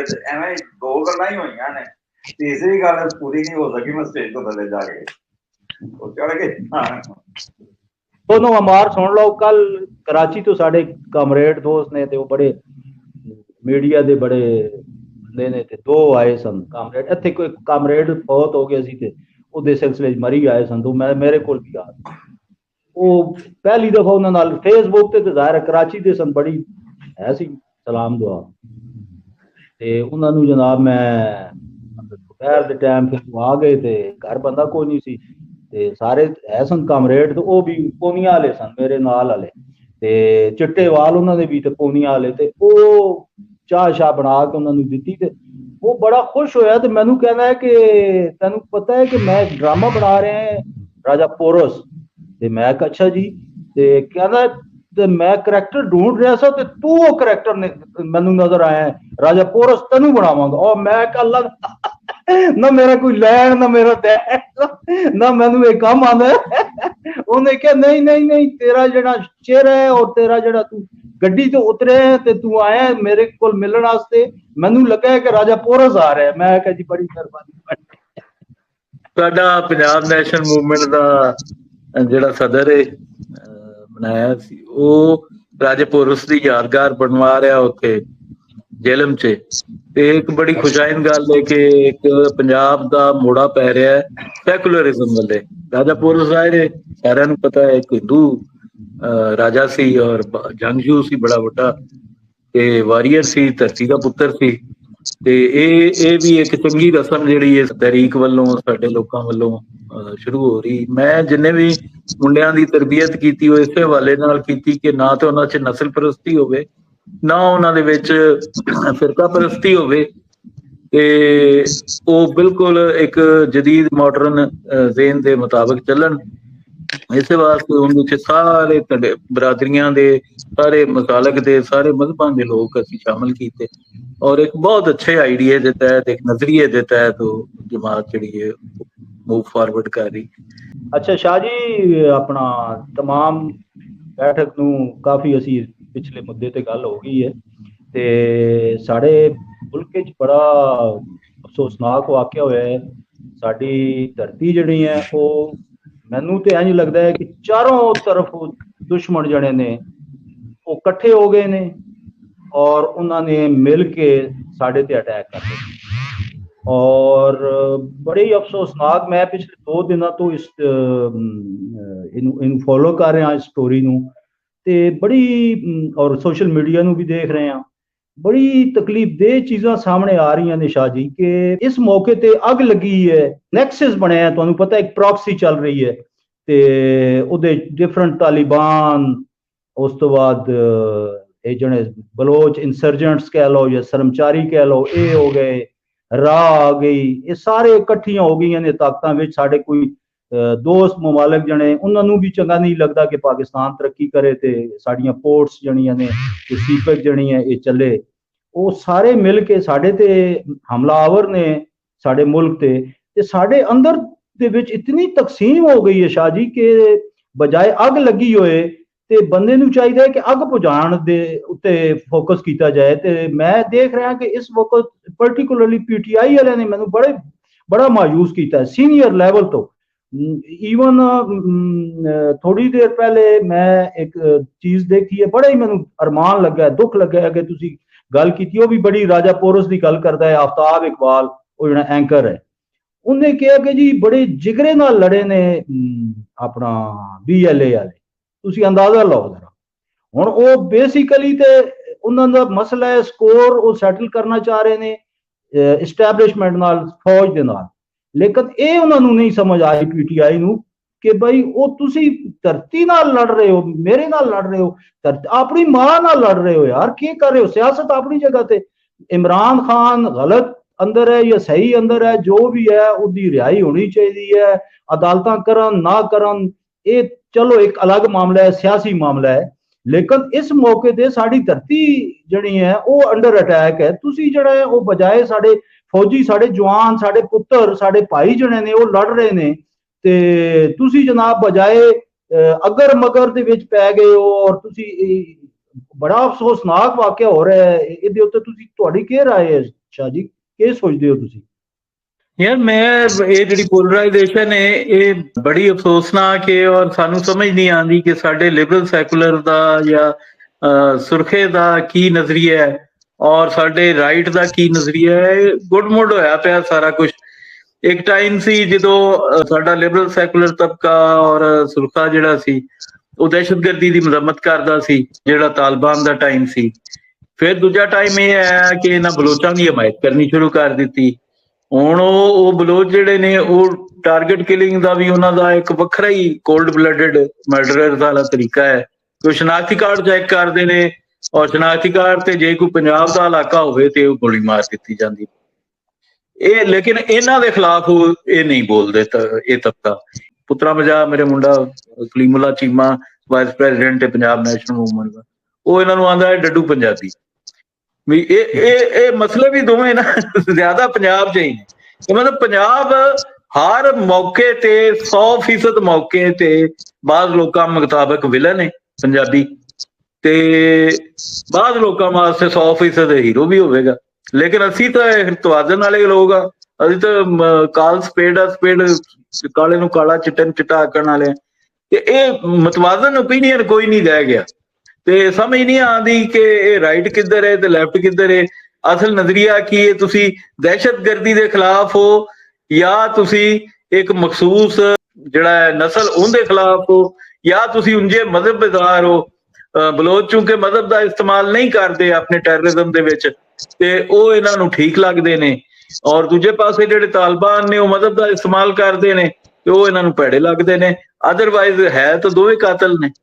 ਮੈਂ ਕੁਝ ਕਿਤੇ ਗੱਲ ਕਰਨਾ ਚਾਹਾਂਗਾ ਜਿਸ ਤਰ੍ਹਾਂ ਕਿ ਕੱਲ ਦਾ ਵਾਕਿਆ ਜਿਹੜਾ ਹੋਇਆ ਔਰ ਵਾਕਿਆ ਹੀ ਇੰਤਹਾਈ ਖਤਰਨਾਕ ਸੀ, ਬਹੁਤ ਹੀ ਅਫਸੋਸਨਾਕ ਸੀ। ਮਤਲਬ ਸ਼ਹਾਦਤਾਂ ਹੋਈਆਂ, ਅੱਲਾਹ ਤਾਲਾ ਉਹਨਾਂ ਨੂੰ ਵਿਰਕੇ ਰਹਿਮਤ ਕਰੇ। ਮਗਰ ਸਾਡੇ ਜਵਾਨਾਂ ਨੇ ਵੀ ਉਹਨਾਂ ਦਾ ਖੂਬ ਮੁਕਾਬਲਾ ਕੀਤਾ, ਜੋ ਦਰਾਤ ਨੇ ਕਹੀਆਂ ਨੇ ਉਹਦੇ ਮੁਤਾਬਕ ਮਖਸੂਸ ਤੇ ਬੜੇ ਅੱਛੇ ਤਰੀਕੇ ਨਾਲ ਉਹਨਾਂ ਮੁਕਾਬਲਾ ਕੀਤਾ ਹੈਗਾ, ਤੇ ਸ਼ਾਇਦ ਤੇਰੇ ਨੂੰ ਵਾਗਦਾਰ ਵੀ ਹੋ ਗਈ ਹੈ। ਲੇਕਿਨ ਇਹ ਵੀ ਬੜੀ ਗੱਲ ਅਫਸੋਸਨਾਕ ਹੈ ਕਿ ਜੋ ਸਾਡੀ ਨਸਲ ਦੇ ਵਿੱਚ ਪਰੋ ਦਿੱਤਾ ਗਿਆ, ਜਿਸ ਤਰ੍ਹਾਂ ਕਿ ਉਹ ਖਾਓ ਸੁਰਕੇ ਨੇ ਹੁਣ ਜਾਂ ਉਹ ਮੈਨੂੰ ਯਕੀਨ ਕਰੋ PTI ਦੀ ਜਿਹੜੀ ਬਾਤ ਹੈਗੀ ਆ ਨਾ, ਤੇ ਉਹਨਾਂ ਦੀ ਤਾਂ ਸੋਚ ਹੀ ਮੈਂ ਨਹੀਂ ਸਮਝਦਾ ਕਿ ਉਹ ਕਿਸ ਮਿੱਟੀ ਦੇ ਬਣੇ ਹੋਏ ਨੇ, ਕੀ ਲੋਕ ਨੇ ਉਹ ਹਲੇ ਪਾਗਲ ਵੀ ਜਿਹੜਾ ਹੁੰਦਾ ਨਾ, ਉਹ ਕੋਈ ਗੱਲ ਕਰਦਾ ਨਾ ਤੇ ਉਹ ਮਤਲਬ ਨਾ ਮੈਨੂੰ ਇਹਨਾਂ ਤਾਂ ਸਮਝ ਨਹੀਂ ਲੱਗਦੀ ਕਿ ਕੀ ਹੈ ਬਕਵਾਸ ਕਰਦੇ ਨੇ। ਤੇ ਇਹਨਾਂ ਦੇ ਵਿੱਚ ਕੋਈ ਚੰਗੀ ਗੱਲ ਬੰਦਾ ਕਰਦਾ ਨਾ ਤੇ ਉਹ ਵੀ ਇਹਨਾਂ ਨੂੰ ਬੁਰਾ ਲੱਗਦਾ। ਹਰ ਗੱਲ ਇਹਦੇ ਤਾਂ ਟੁੱਟਦੀ ਆ। ਉਹ ਇਮਰਾਨ ਖਾਨ ਦੇ ਕੈਦੀ ਨੰਬਰ 804 ਦੇ ਉੱਤੇ ਜਿਹੜਾ ਕਿ 420 ਹੈ। ਅਸਲ ਗੱਲ ਸਿਰਫ ਇੰਨੀ ਆ, ਮੈਂ ਦੇਖ ਰਿਹਾ ਸੀਗਾ ਪੋਸਟ ਦੇਖ ਰਿਹਾ ਸੀ ਸਾਡੇ ਫੈਸਲਾਬਾਦ ਉਹ PTI ਨਾਲ ਹੈਗੇ ਨੇ ਸ਼ਿਵਾਲ ਖਾਨਾ ਸਾਹਿਬ, ਬੜੇ ਸੁਭਰ ਇਨਸਾਨ ਨੇ, ਤੇ ਮੈਂ ਉਹਨਾਂ ਦੇ ਵਿੱਚ ਮੇਰੇ ਮਦਦਗਾਰ ਵੀ ਨਹੀਂ, ਮੈਂ ਉਹਨਾਂ ਦੇ ਵਿੱਚ ਕੋਈ ਐਸੀ ਹਰਕਤ ਨਹੀਂ ਦੇਖੀ। ਠੀਕ ਹੈ, ਉਹਨਾਂ ਦਾ ਆਪਣਾ ਇੱਕ ਨਜ਼ਰੀਆ ਆਇਆ ਤੇ ਉਹ ਸਾਡਾ ਦਾ ਗੱਲ ਆ, ਲੇਕਿਨ ਵਤਨ ਦੀ ਮੁਹੱਬਤ ਨਾਲ ਖਰਸ਼ਾਰ ਤੇ ਜਿਹੜੀ ਉਹਨਾਂ ਨੂੰ ਕਿਸੇ ਹੋਰ ਨੇ ਨਹੀਂ, PTI ਵਾਲਿਆਂ ਨੇ ਜੋ ਨਾਲ ਤੂਫਾਨੇ ਬਦਤਮੀਜ਼ੀ ਉਹਨਾਂ ਦੇ ਕਮੈਂਟਸ ਵਿੱਚ ਕੀਤਾ ਹੋਇਆ, ਯਕੀਨ ਕਰੋ ਮੈਂ ਸੋਚ ਰਿਹਾ ਕਿ ਯਾਰ ਇਹ ਲੋਕ ਕੈਸੇ, ਇਹਨਾਂ ਨੂੰ ਸਵਾਏ ਇਮਰਾਨ ਖਾਨ ਤੋਂ ਇਲਾਵਾ ਕੋਈ ਨਜ਼ਰ ਹੀ ਨਹੀਂ ਆ ਰਿਹਾ ਹੈਗਾ। ਹਰ ਗੱਲ ਜਿਹੜੀ ਤੋੜਦੇ ਹੈ ਉਹਦਾ ਜੋੜ ਕਰ ਦਿੰਦੇ ਨੇ ਇਮਰਾਨ ਖਾਨ ਨਾਲ। ਉਹ ਫਿਰ ਦੂਸਰੀ ਗੱਲ ਹੈਗੀ ਹੈ ਜੀ, ਆ ਸਾਡੇ ਛੋਟਿਆਂ ਦੀ ਗੱਲ ਹੈਗੀ ਆ, ਉਹ ਤੇ ਹੁਣ ਪਤਾ ਨਹੀਂ ਉਹਨਾਂ ਨੇ ਕਿਹੜਾ ਸੁਰਖਚੋਲਾ ਪਾਇਆ ਹੋਇਆ ਵਾ ਕਿ ਉਹਨਾਂ ਨੂੰ ਕੁਛ ਨਜ਼ਰ ਹੀ ਨਹੀਂ ਆਉਂਦਾ ਹੈਗਾ। ਜਿਹੜੇ ਮਾਰਕਸਟ ਤੇ ਕਿਸੇ ਵੀ ਸੂਰਤ ਇਸ ਤਰ੍ਹਾਂ ਦੀਆਂ ਦਹਿਸ਼ਤਗਰਦੀ ਤਨਜ਼ੀਮਾਂ ਦੀ ਹਮਾਇਤ ਕਦੀ ਵੀ ਨਹੀਂ ਕਰ ਸਕਦੇ। ਤੇ ਮੈਨੂੰ ਤੇ ਯਕੀਨ ਕਰੋ ਵਾਕਈ ਇਸ ਚੀਜ਼ ਦਾ ਦੁੱਖ ਹੈ। PTI ਦਾ ਤਾਂ ਮਸਲਾ ਇਹ ਹੈ ਕਿ PTI ਤੇ ਤਾਲਿਬਾਨ ਦੀ ਵੀ ਹਮਾਇਤ ਕਰਦੀ ਰਹੀ ਹੈ, ਉਹਨਾਂ ਨੂੰ ਵੀ ਦਫ਼ਤਰ ਖੁਲਵਾ ਕੇ ਦੇਣਾ ਚਾਹੁੰਦੀ ਰਹੀ, ਪਰ ਖੁਲਵਾ ਕੇ ਦਿੱਤਾ ਵੀ ਸੀ ਸ਼ਾਇਦ। PTI ਸਿਰਫ ਇਹ ਨਹੀਂ ਬਲਕਿ ਉਹ ਤਾਲਿਬਾਨ ਦੀ ਨੁਮਾਇੰਦਾ ਜਮਾਤ ਆ। ਤੁਹਾਨੂੰ ਯਾਦ ਹੋਣਾ ਵਾ ਕਿ ਜਦੋਂ ਮੁਜ਼ਾਕਰਾਤ ਨਾਲ ਹੁਕੂਮਤ ਨਾਲ ਮੁਜ਼ਾਕਰਾਤ ਦੀ ਗੱਲ ਇੱਕ ਵਾਰ ਹੋਈ ਸੀ ਤੇ ਤਾਲਿਬਾਨ ਨੇ ਆਪਣਾ ਨੁਮਾਇੰਦਾ ਇਮਰਾਨ ਖਾਨ ਨੂੰ ਮੁਕਰਰ ਕੀਤਾ, ਔਰ ਜਦੋਂ ਵੀ ਧਮਾਕੇ ਹੋਏ ਆ ਪਾਕਿਸਤਾਨ 'ਚ, ਜਿੰਨੀ ਵੀ ਤਕਰੀਬਾਂ ਹੋਈਆਂ ਨੇ ਉਹ ਪਾਕਿਸਤਾਨ ਪੀਪਲਸ ਪਾਰਟੀ ਦੀ ਹੁਕੂਮਤ ਦੇ ਦੌਰ ਦੇ ਵਿੱਚ ਜ਼ਿਆਦਾ ਹੁੰਦੀਆਂ ਸੀ। ਨੂਨ ਲੀਗ ਦੇ ਵੀ ਬਹੁਤ ਘੱਟ ਹੋਏ ਨੇ ਤੇ PTI ਦੇ ਦੌਰ ਦੇ ਬਿਲਕੁਲ ਹੀ ਘੱਟ ਹੋਏ ਨੇ, ਕਿਉਂਕਿ ਇਹ ਉਹ ਲੋਕ ਸਨ ਜਿਹੜੇ ਮੁਨਜ਼ਮ ਕਰਦੇ ਰਹੇ ਨੇ ਔਰ ਇਹਨਾਂ ਨੇ ਆਪਣੇ ਦੌਰੇ ਹਕੂਮਤ ਦੇ ਵਿੱਚ ਮੁਨਜ਼ਮ ਕੀਤੇ ਨੇ। ਇੱਕ ਹੋਰ ਮੈਂ ਤੁਹਾਡੀ ਗੱਲ ਕਰਨਾ ਚਾਹੁੰਦਾ, ਇੱਕ ਤੇ ਇਹ ਵਾਕਿਆ ਹੋਇਆ ਵਾ PTI ਦੀ ਹਕੂਮਤ ਦੇ ਸੂਬਾਈ ਵੀ ਸੀ, ਵਫਾਕੀ ਵੀ ਸੀ, ਤੇ ਜਦੋਂ ਇੱਧਰ ਬੰਨ ਜੇਲ੍ਹ ਤੋੜੀ ਗਈ ਉਹ 400 ਦਹਿਸ਼ਤਗਰਦ ਤੋਂ ਉੱਥੋਂ ਕੱਢੇ ਗਏ। ਫਿਰ ਜਨਾਬ ਉਹਨਾਂ ਦੇ ਆਪਣੇ ਅਲਫਾਜ਼ ਸੀ ਕਿ ਜਿਹੜੇ ਉੱਥੋਂ ਦਹਿਸ਼ਤਗਰਦ ਸੀ ਅਸੀਂ ਇੱਥੇ ਪਾਕਿਸਤਾਨ ਦੇ ਹੋਏ ਬਸਾਣੇ ਨੇ। ਸਮਝ ਨਹੀਂ ਆ ਰਹੀ ਹੈਗੀ ਕਿਹਾ ਇਹਨਾਂ ਨੂੰ ਸਾਡੇ ਪਾਕਿਸਤਾਨੀ ਤੇ ਕੋਈ ਰਹਿਮ ਨਹੀਂ ਆਉਂਦਾ ਹੈ। ਇਹ ਕਿਹੜੀ ਨਸਲ ਦਾ ਬਣਿਆ ਹੋਇਆ ਵਾ ਲੀਡਰ ਇਹਨਾਂ ਨੇ ਤਿਆਰ ਕੀਤਾ ਹੋਇਆ ਵਾ, ਕਿੱਥੋਂ ਲਿਆਂਦਾ ਵਾ? ਇੱਕ ਰਿਪੋਰਟ ਹੈਗਾ, ਕਿਹਨਾਂ ਦਾ ਬੰਦਾ ਹੈਗਾ? ਸਾਨੂੰ ਤੇ ਇਹ ਨੀ ਸਮਝ ਲੱਗਦੀ। ਲੋਕ ਅਸੀਂ ਕਹਿੰਦੇ ਆ ਕਿ ਇਹ ਉਹਨਾਂ ਦਾ ਆਪਣਾ ਗੋਲ ਸਮੇਤਾ ਬਣਾਇਆ ਹੋਇਆ ਵਾ, ਅਮਰੀਕਾ ਦਾ ਬਣਾਇਆ ਵਾ, ਬਰਤਾਨੀ ਦਾ ਬਣਾਇਆ, ਇਸਰਾਈਲ ਦਾ ਬਣਾਇਆ ਹੋਇਆ ਵਾ। ਪਤਾ ਨਹੀਂ, ਸਮਝ ਨਹੀਂ ਲੱਗਦੀ ਕਿ ਕੀ ਚੀਜ਼ ਹੈ। ਮੈਨੂੰ ਤੇ ਯਕੀਨ ਕਰੋ ਇਹਦੇ ਵਿੱਚ ਬਿਲਕੁਲ ਕਤਲ ਸਮਝ ਨਹੀਂ ਆਉਂਦੀ। ਜੇ ਤੁਹਾਨੂੰ ਕੋਈ ਸਮਝ ਆਉਂਦੀ ਤਾਂ ਮੈਨੂੰ ਦੱਸ ਦਿਓ ਕਿ ਮੈਂ ਹੁਣ ਇਹਨੂੰ ਕੀ ਕਹਾਂ। ਉਹ ਯਾਰ ਗੱਲ ਇਹ ਹੈ ਕਿ ਇਹ ਤਾਂ ਸਵਾਲ ਮੀਡੀਆ ਤੇ ਵੀ ਚੁੱਕੇ ਜਾਂਦੇ ਨੇ, ਇਹ ਗੱਲਾਂ ਹੋ ਰਹੀਆਂ ਨੇ, ਔਰ ਮਦਰ ਅਬਾਸ ਨੇ ਇਹਦਾ ਇੱਕ ਜਵਾਬ ਵੀ ਦਿੱਤਾ ਹੈ, ਔਰ ਉਹਦਾ ਜਵਾਬ ਕਮ ਸੇ ਕਮ ਮੇਰੇ ਕੋਲ ਤਾਂ ਕੋਈ ਨਹੀਂ ਹੈ, ਤੁਹਾਡੇ ਲੋਕਾਂ ਕੋਲ ਹੋਏ ਤੇ ਦੱਸ ਦੇਣਾ। ਕਿ ਉਹਨੇ ਕਿਹਾ ਕਿ ਜੀ ਇਹ ਤਾਂ ਗੱਲ ਹੋ ਰਹੀ ਕਿ ਤਾਲਿਬਾਨ ਨੂੰ ਇੱਥੇ ਲਿਆਂਦਾ ਇਹਨੇ, ਤੇ ਇਹ ਗੱਲ ਨਹੀਂ ਹੋ ਰਹੀ ਕਿ ਤਾਲਿਬਾਨ ਨੂੰ ਬਣਾਇਆ ਕਿੰਨੇ। ਹੁਣ ਇਹ ਗੱਲ ਤਾਂ ਫਿਰ ਪਹਿਲੇ ਅੰਡਾ ਸੀ ਜਾਂ ਪਹਿਲੇ ਕੀ ਸੀ, ਇਹ ਗੱਲ ਲੰਮੀ ਦੀ ਲੰਮੀ ਖਿੱਦੋ ਲੀਰਾਂ ਨਿਕਲਦੀਆਂ ਨੇ ਅਪਰੋਲ ਤੇ ਜਾਓਗੇ। ਅੱਛਾ, ਇੱਕ ਜਿਹੜਾ ਇੰਟਰਸਟਿੰਗ ਤੁਸੀਂ ਵੇਖੀ ਹੋਣੀ ਟਿਕਟੌਕ ਤੇ ਵੀਡੀਓ ਦੇਖੀ ਹੋਣੀ, ਇੱਕ ਹਾਸੇ ਵਾਲੀ ਹੈ ਕਿ ਹਾਸੇ ਵਾਲੀ ਇੰਝ ਹੈ ਕਿ ਇੱਕ ਨਾਤ ਗਾ ਰਿਹਾ ਹੈ इमरान खान, और उनकी कैप्शन है कि जी मुर्शद ने जेल में क्या खूबसूरत, मुर्शद की आवाज कितनी खूबसूरत है, मुर्शद ने नात कितनी खूबसूरत पढ़ी है। अच्छा, थले एक मैं वेख्या, मैं कमेंट वेखा भी की कर रहे ने, थले की लिख रहे ने, मैनू अगे ही पता लग गया किसी को कि जी AI सॉफ्टवेयर जो उनकी जनरेटेड वीडियो है, ते आवाज भी जाहिर है इमरान खान कितने नात सुनाने जोगा है। ਉਹਦੇ ਕੋਲ ਤਾਂ ਈਆ ਕਾ ਨਾਬ ਤੋਂ ਈਆ ਕਾ ਨਸਤਾ ਹੀ ਨਹੀਂ ਆਖਿਆ ਜਾਂਦਾ, ਤੇ ਉਹ ਨਾਤ ਕਿਤੇ ਉਹਨੇ ਨਾਤਾਂ ਵਾਲਾ ਹੈਗਾ ਹੀ ਨਹੀਂ ਉਹ ਬੰਦਾ, ਨਾ ਉਹਦੀ ਸ਼ਖਸੀਅਤ ਉਹ ਕਦੀ ਵੀ ਨਹੀਂ ਰਿਹਾ। ਤੇ ਉਹ ਮੈਂ ਥੱਲੇ ਵੇਖਿਆ ਕਿ ਪੜ੍ਹਿਆ ਲਿਖਿਆ ਜਿਹਾ ਮੁੰਡਾ, ਉਹ ਲਿਖਿਆ ਉਹਨੇ कि ये वीडियो, ये आवाज जिसकी भी है उसकी अच्छी है। मैं पहला जुमला पढ़ के जरा खुश होया भी इन्हें कम से कम चोरी फड़ ली, इमरान खान की आवाज नहीं। नाल उन्हें लिखा कि लेकिन उसने बड़ा अच्छा किया है, मुर्शद अल्लाह मुर्शद को इसके बदले अजर दे। ਉਹ ਮੈਂ ਝੂਠ ਬੋਲ ਕੇ ਅਜਰ ਦਵਾ ਰਹੇ ਹੋ, ਮਤਲਬ ਨੂੰ ਮਤਲਬ ਕਿਸ ਤਰ੍ਹਾਂ ਤੁਸੀਂ ਇੰਟਰਪ੍ਰੀਟ ਕਰ ਰਹੇ ਹੋ। ਸੋ ਇਹ ਪੀਟੀਆਈ ਜਿਹੜੀ ਹੈ ਔਨ ਸੀਰੀਅਸ ਨੋਟ, ਇਹ ਇੰਤਹਾਈ ਮਤਲਬ ਇਹ ਤਾਂ ਉਹ ਤਬਕਾ ਹੈ ਜਿਹੜਾ ਕਿ ਤੁਸੀਂ ਇਹਨੂੰ ਮੁਕਾ ਹੀ ਦਿਓ ਨਾ, ਇਹਦੀ ਜੜਾ ਜੇ ਉਹ ਪਾ ਦਿਓ, ਤਦਾਬ ਹੀ ਪਾ ਦਿਓ ਵੀ ਮੁੜ ਕੇ ਜੰਮਣ ਵੀ ਨਾ ਦੁਬਾਰਾ। ਕਿ ਐਸਾ ਅਹਿਮਕ ਤਬਕਾ ਹੈ ਕਿ ਤੁਸੀਂ ਕਿਸ ਕੰਮ ਲੱਗੇ ਹੋ ਯਾਰ। ਉਹਨੇ ਜ਼ਿੰਦਗੀ 'ਚ ਕਦੀ ਨਾਤ ਨਹੀਂ ਪੜ੍ਹੀ, ਉਹਨੇ ਜ਼ਿੰਦਗੀ 'ਚ ਕਦੀ ਸ਼ੇਰ ਨਹੀਂ ਬੋਲਿਆ। ਉਸ ਬੰਦੇ ਨੂੰ ਤੁਸੀਂ ਜਨਾਬ ਉਹ ਲੱਗੇ ਹੋ ਕਿ ਇਹਨੇ ਜਿਨਾਤ ਪੜ੍ਹੀ, ਔਰ 3 ਲੱਖ 4 ਲੱਖ ਬੰਦਾ ਉਹਨੂੰ ਲਾਈਕ ਕਰ ਰਿਹਾ ਆਪਣੀ ਕੌਮ ਦਾ ਅਲਮੀਆ। ਵੇਖੋ ਤੁਸੀਂ ਇਹ ਦੇਖੋ ਕਿ ਜਦੋਂ ਹਲਫ ਬਰਦਾਰੀ ਤਕਰੀਰ ਹੁੰਦੀ ਆ, ਬਾਕਾਇਦਾ ਹੁੰਦੀ ਆ, ਜੋ ਲਿਖਿਆ ਹਰਫ ਉਹ ਵੀ ਬਾਕਾਇਦਾ ਦੁਹਰਾਇਆ ਜਾਂਦਾ। ਜਿਸ ਤਰ੍ਹਾਂ ਅਸੀਂ ਪੜ੍ਹਦੇ ਹਾਂ, ਕੋਈ ਵੀ ਗੱਲ ਹੁੰਦੀ ਹੈ, ਕੋਈ ਗੱਲ ਕਰਨੀ ਹੁੰਦੀ ਆ, ਹਰ ਵੇਲੇ ਤੇ ਆਣ ਕੇ ਫਿਲਮ ਦੀ ਨਹੀਂ ਨਾ ਅਸੀਂ ਗੱਲ ਕਰ ਸਕਦੇ, ਕੁਛ ਨਾ ਕੁਛ ਦਿਲ ਦੇ ਵਿੱਚ ਤਾਂ ਹੁੰਦਾ ਹੀ ਹੈ। ਉਸ ਬੰਦੇ ਨੂੰ ਬਾਰ-ਬਾਰ ਹਲਫ ਲੈਂਦਿਆਂ ਹੋਇਆ, ਚੁੱਕਦਿਆਂ ਹੋਇਆ, ਉਸ ਬੰਦੇ ਨੇ ਲਫ਼ਜ਼ ਜਿਹੜਾ ਵਾ ਖਾਤਮੁਨ ਨਬੀਨ ਉਹ ਨਹੀਂ ਪੜ੍ਹ ਸਕਿਆ। ਉਹ ਬਾਰ-ਬਾਰ ਉਹਨੂੰ ਸਦਰ ਆਰਫ ਵੀ ਜਿਹੜਾ ਉਹ ਪੜ੍ਹਾ ਰਿਹਾ ਹੈਗਾ ਵਾ ਉਹ। ਹਾਂ, ਤੇ ਉਹ ਬੜੀ ਵਧੀਆ ਜੀ ਨਾਤ ਜਿਹੜੀ ਉਹਦੀ ਰਿਕਾਰਡ ਕਰਕੇ ਚਲਾ ਦਿੱਤੀ, ਕਦੀ ਇਹ ਹਵਾਲੇ ਤੋਂ ਉਹਨੇ ਨਾਤ ਭੇਜੀ ਇਹਨਾਂ ਵਾਸਤੇ। ਅੱਛਾ, ਉਹ ਮਤਲਬ ਖਾਤਮੁਨ ਨਬੀਨ ਲਫ਼ਜ਼ ਅੱਜ ਵੀ ਵੀਡੀਓ ਮਤਲਬ ਸੋਸ਼ਲ ਮੀਡੀਆ ਤੇ ਮੌਜੂਦ ਹੈ ਉਹ ਸਾਰਾ ਕਲਿੱਪ, ਕਿ ਉਹ ਕਦੀ ਖਾਤਮੁਨ ਨਬੀਨ ਕਹਿੰਦਾ ਵਾ, ਨਬੀਦੀਨ ਕਹਿੰਦਾ ਵਾ, ਕੋਈ ਦੀ ਖਾਤਮੁਨ ਏਦਾਂ ਦੇ ਉਹ ਲਫ਼ਜ਼ ਕਿੰਨੀ ਵਾਰੀ ਕਿਹਾ। ਆਖਰ ਦੇ ਖਾਤਮੁਨ ਨਬੀਦੀਨ ਕਹਿ ਕੇ ਉਹਨਾਂ ਨੇ ਗੱਲ ਮੁਕਾ ਛੱਡੀ। ਉਹ ਕਹਿਣਾ ਵੀ ਨਹੀਂ ਚਾਹੁੰਦਾ ਕਿਉਂਕਿ ਉਹਦਾ ਬੈਕਗਰਾਉਂਡ ਯਾਰ ਗੱਲ ਇਹ ਮਜਬੂਰੀ ਵੀ ਕਿਉਂ ਹੈ। ਇਹ ਸਿਆਸਤ ਦਾ ਕੀ ਕ੍ਰਾਈਟੇਰੀਆ, ਸਿਆਸਤ ਨਾਲ ਇਹਦਾ ਲੈਣਾ ਦੇਣਾ ਕੀ ਹੈ ਇਸ ਗੱਲ ਦਾ। ਉਹ ਮੈਨੂੰ ਯਾਦ ਹੈ ਰਹਿਮਾਨ ਮਲਕ ਸਾਹਿਬ ਵੀ ਦੁਆ ਤੋਂ ਥੁੜਕ ਗਏ ਸਨ, ਕੁਝ ਆਇਤ ਠੀਕ ਪੜ੍ਹ ਸਕੇ। ਇਹ ਮਿਆਰ ਕੀ ਹੈ, ਕ੍ਰਾਈਟੇਰੀਆ ਕੀ ਹੈ? ਇਹ ਜਨਰਲ ਜ਼ਿਆਉਲ ਹਕ ਹਾਲੇ ਮਰੇ ਨਹੀਂ ਇੱਥੇ। ਮਤਲਬ ਸਿਆਸਤ ਤੁਸੀਂ ਕਰ ਰਹੇ ਹੋ ਪਾਕਿਸਤਾਨ ਦੀ, ਮਤਲਬ ਜ਼ਾਤੀ ਮਾਮਲਾ ਹੈ ਲੋਕਾਂ ਦਾ, ਹਰ ਕਿਸੇ ਨੇ ਆਪਣੀ ਕਬਰ 'ਚ ਜਾਣਾ, ਰੱਬ ਨੂੰ ਹਰ ਕੋਈ ਆਪ ਜਵਾਬ ਦੇ। ਤੁਸੀਂ ਇਹਨਾਂ ਚੀਜ਼ਾਂ ਨੂੰ ਵਿੱਚ ਕਿਉਂ ਲਿਆ ਰਹੇ ਹੋ? ਨਹੀਂ ਸਰ, ਮੈਂ ਥੋੜੀ ਜਿਹੀ ਗੱਲ ਕਰਨਾ ਚਾਹੁੰਦਾ ਹਾਂ।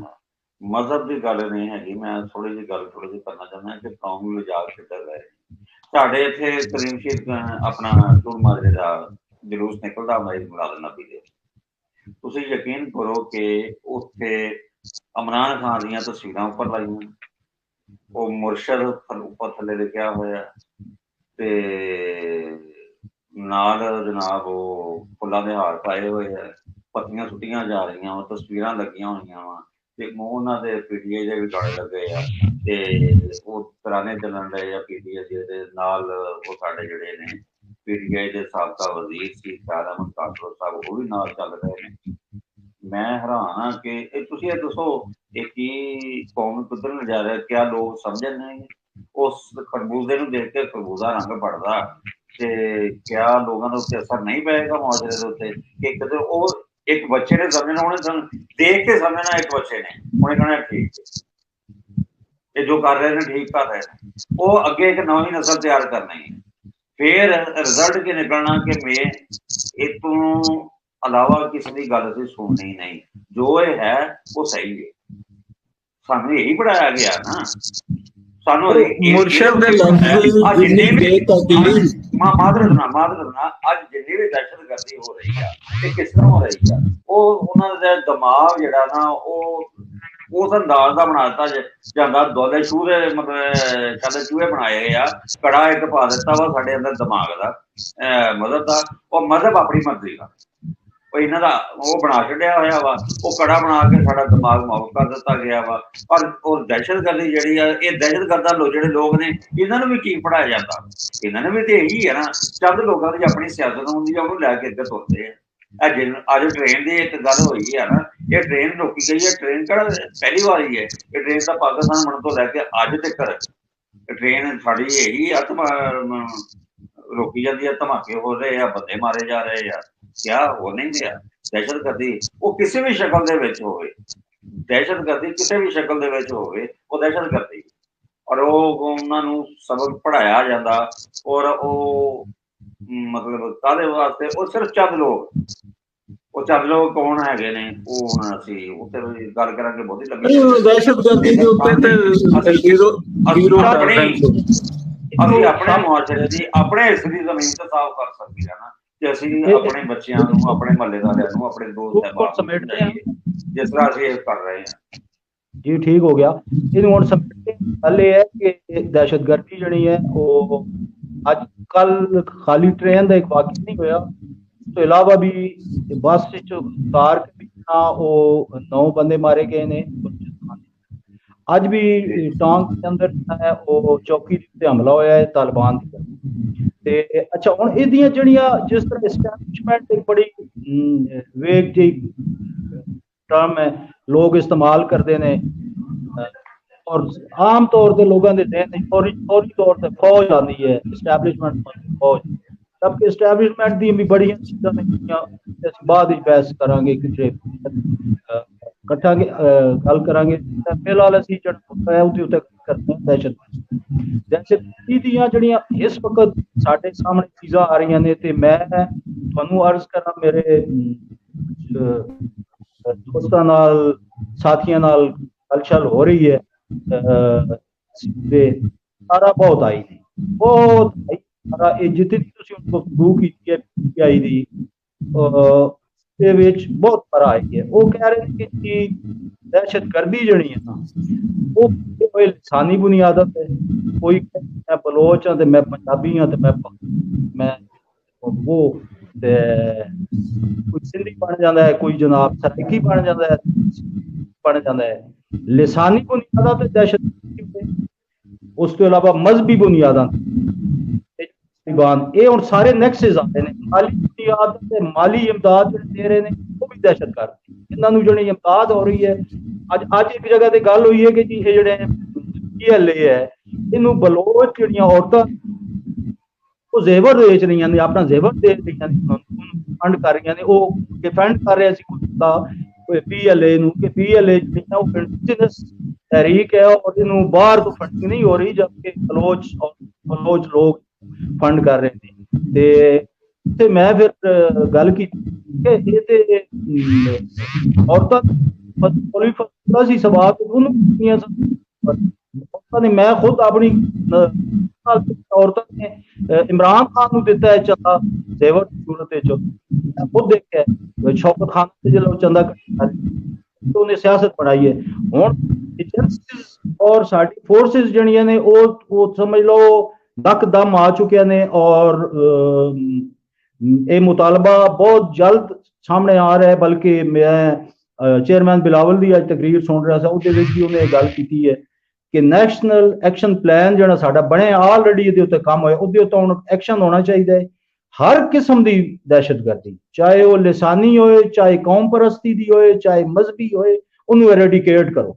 ਜਿਸ ਤਰ੍ਹਾਂ ਸਿਆਸਤ ਹੁਣ ਅੱਜ ਦੀ ਅਸੀਂ ਇਸ ਵਕਤ ਇਸ ਜਗ੍ਹਾ ਤੇ ਪਹੁੰਚੇ ਹਾਂ ਕਿ ਕੋਈ ਆਮ ਆਦਮੀ ਜਿਹੜਾ ਹੈ ਉਹ ਸਰਮਾਏਦਾਰ ਦੇ ਮੁਕਾਬਲੇ ਖੜਾ ਹੀ ਨਹੀਂ ਹੋ ਸਕਦਾ, ਸਵਾਲ ਹੀ ਨਹੀਂ ਪੈਦਾ ਹੁੰਦਾ। ਇਹਦਾ ਮਤਲਬ ਸਿਆਸਤ ਤੇ ਖਤਮ ਹੋ ਗਈ ਹੈ, ਜਮਹੂਰੀਅਤ ਤੇ ਖਤਮ ਹੋ ਗਈ ਹੈ। ਇਹ ਤੇ ਐਵੇਂ ਅਸੀਂ ਇੱਕ ਜਾਲੀ ਜਿਹੀ ਜਮਹੂਰੀਅਤ ਨੂੰ ਲੈ ਕੇ ਚੱਲ ਰਹੇ ਹਾਂ ਤੇ ਸਾਰੀਆਂ ਪਾਰਟੀਆਂ ਨੇ ਕੰਪਰੋਮਾਈਜ਼ ਕਰ ਲਿਆ। ਔਰ ਸਾਡੀ ਪਾਰਟੀ ਜਿਹੜੀ ਗਰੀਬ ਮਜ਼ਦੂਰ ਕਿਸਾਨ ਦੀ ਗੱਲ ਕਰਦੀ ਸੀ, ਆਮ ਆਦਮੀ ਨੂੰ ਉੱਤੇ ਲੈ ਕੇ ਆਉਣਾ ਚਾਹਦੀ ਸੀ, ਮਿਡਲ ਕਲਾਸ ਨੂੰ, ਤੇ ਉਹਨਾਂ ਨੇ ਵੀ ਇਨਵੈਸਟਰ ਢੂੰਡਣਾ ਸ਼ੁਰੂ ਕਰ ਦਿੱਤੇ ਨੇ।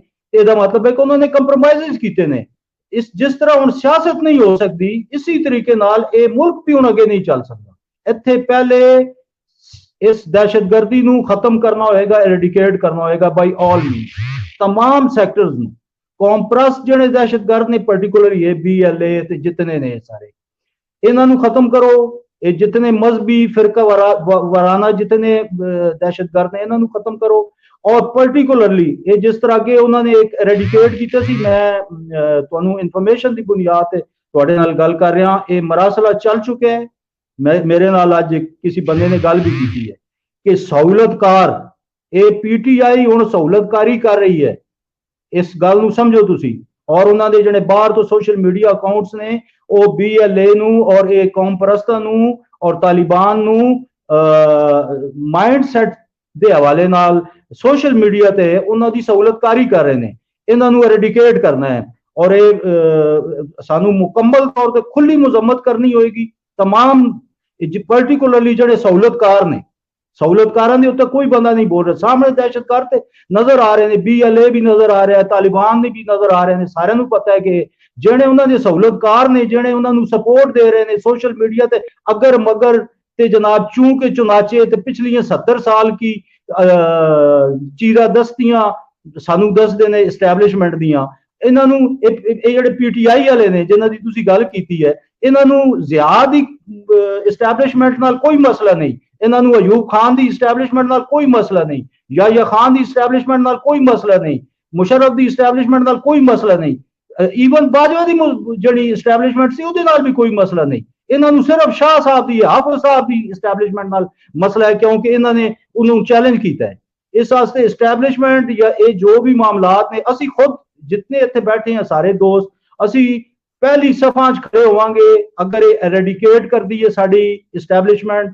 ਉਹਨਾਂ ਨੂੰ ਟਾਈਮ ਦਿੱਤਾ ਜਾਏ, ਨੈਸ਼ਨਲ ਐਕਸ਼ਨ ਪਲਾਨ ਦੇ ਤਹਿਤ ਮੈਂਡੇਟ ਦਿੱਤਾ ਜਾਏ। ਇੱਕ ਕੈਪਟਨ ਨੇ ਕੱਲ ਉਹ ਸਾਰਾ ਐਰੈਡੀਕੇਟ ਕਰ ਦਿੱਤਾ ਹੈ, ਇੱਕ ਕੈਪਟਨ ਨੇ ਪਲਾਨ ਕੀਤਾ ਹੈ ਔਰ ਇੱਕ ਕੈਪਟਨ ਨੇ ਲੀਡ ਕੀਤਾ ਹੈ ਆਪਰੇਸ਼ਨ। ਤੁਸੀਂ ਸੋਚੋ ਕਿ ਪਿੱਛੇ ਬੜੇ ਬੜੇ ਮਗਜ਼ ਤੇ ਬੜੇ ਦਿਮਾਗ ਬੈਠੇ ਸਨ BLA ਤੇ, ਉਹਨਾਂ ਨੇ ਬੜਾ ਪਲਾਨ ਕੀਤੇ ਸੀ ਜਨਾਬ। ਉਹਨਾਂ ਨੇ 100 ਤੋਂ ਜ਼ਿਆਦਾ ਅਟੈਕਰ ਸੀ ਤੇ ਉਸਨੇ ਜਾ ਕੇ ਕੱਲਾ ਉਸਨੇ ਜਾ ਕੇ ਐਰੈਡੀਕੇਟ ਕਰਤਾ। ਤੇ ਇਹ ਸਾਰਾ ਕੁਝ ਹੋ ਸਕਦਾ ਹੈ, ਸਿਰਫ ਸਾਨੂੰ ਸਪੋਰਟ ਕਰਨਾ ਪਏਗਾ ਏਜੰਸੀਜ਼ ਨੂੰ। ਉਸ ਤੋਂ ਬਾਅਦ ਇਹ ਦਹਿਸ਼ਤਗਰਦੀ ਖਤਮ ਕਰਦੇ ਨੇ ਤਾਂ ਅਸੀਂ ਸਾਰਿਆਂ ਤੋਂ ਪਹਿਲੇ ਖੜੇ ਹੋਵਾਂਗੇ ਭਾਈ ਹੁਣ ਵਾਪਸ ਸਫਾ ਆਪਣੀਆਂ ਬੈਰਕਾਂ 'ਚ ਵਾਪਸ ਜਾਓ, ਹੁਣ ਇੱਥੇ ਜਮਹੂਰੀਅਤ ਨੂੰ ਆਣ ਦਿਓ। ਲੇਕਿਨ ਇਸ ਮੌਕੇ ਤੇ ਅੱਜ ਤੁਸੀਂ ਜਮਹੂਰੀਅਤ ਦੀ ਗੱਲ ਕਰੋਗੇ, ਹਿਊਮਨ ਰਾਈਟਸ ਤੁਹਾਨੂੰ ਯਾਦ ਆ ਜਾਣਗੇ ਜਾਂ ਇਹ ਜਨਾਬ ਸਾਰੀਆਂ ਚੀਰਾ ਦਸਤੀਆਂ, ਉਹ 70 ਸਾਲਾ ਚੀਰਾ ਦਸਤੀਆਂ ਬਾਅਦ ਹੀ ਕਰ ਲੈਣਾ, 2 ਸਾਲ ਬਾਅਦ। ਫਿਲਹਾਲ ਇਹਨਾਂ ਨੂੰ ਮੁਤਾਲਬਾ ਇਹ ਕਰਨਾ ਚਾਹੀਦਾ ਹੈ ਕਿ ਨੈਸ਼ਨਲ ਐਕਸ਼ਨ ਪਲਾਨ ਦੇ ਉੱਤੇ ਕੰਮ ਕਰੋ, ਸਾਨੂੰ ਸਾਡੇ ਮੁਲਕ ਨੂੰ ਸਾਡੇ ਬੱਚਿਆਂ ਨੂੰ ਮਹਿਫੂਜ਼ ਕਰੋ। ਇਹ ਏਜੰਸੀਜ਼ ਦਾ ਕੰਮ ਹੈ। ਸਿਕਿਉਰਿਟੀ ਏਜੰਸੀਜ਼,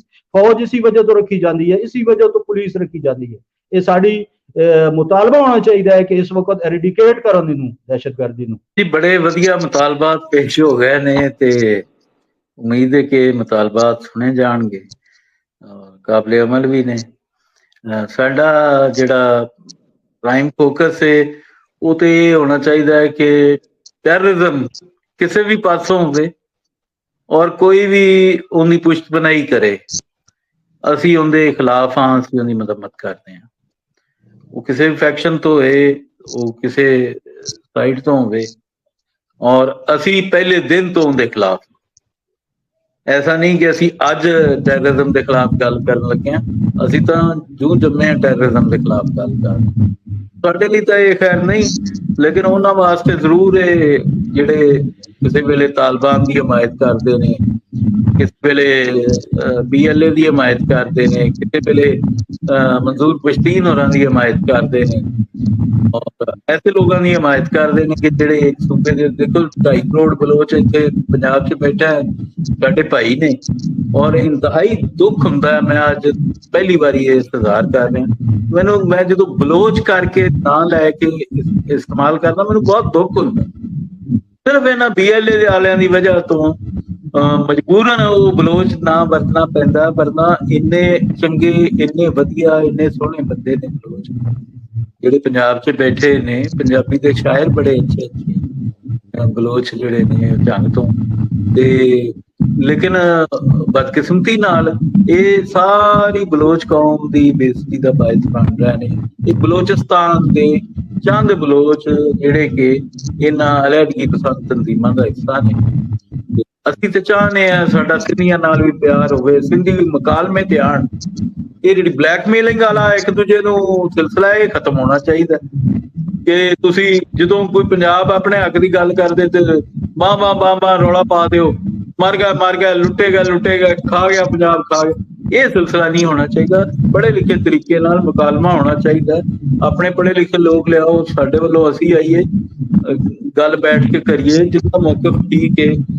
ਕੁਛ ਅਸੀਂ ਤੁਹਾਡੀਆਂ ਮੰਨੀਏ, ਕੁਝ ਤੁਸੀਂ ਸਾਡੀਆਂ ਸੁਣੋ, ਇੱਕ ਦੂਜੇ ਨਾਲ ਮਿਲ ਜੁਲ ਕੇ ਸਿਆਸਤ ਨੂੰ ਅੱਗੇ ਲੈ ਕੇ ਚੱਲੀਏ, ਵਫਾਕੇ ਪਾਕਿਸਤਾਨ ਨੂੰ ਮਜ਼ਬੂਤ ਕਰੀਏ। ਕੋਈ ਤਰੀਕਾ ਹੋਵੇ ਸਿਵਾਏ ਇਸ ਦੇ ਕਿ ਤੁਸੀਂ ਪੰਜਾਬੀ ਨਫ਼ਰਤ ਦੇ ਉੱਤੇ ਸਿਆਸਤ ਆਪਣੀ ਕਾਇਮ ਰੱਖਣੀ, ਦੂਜਾ ਕੋਈ ਤੁਹਾਡੇ ਕੋਲ ਸਿਆਸੀ ਤਰੀਕਾ ਨਹੀਂ।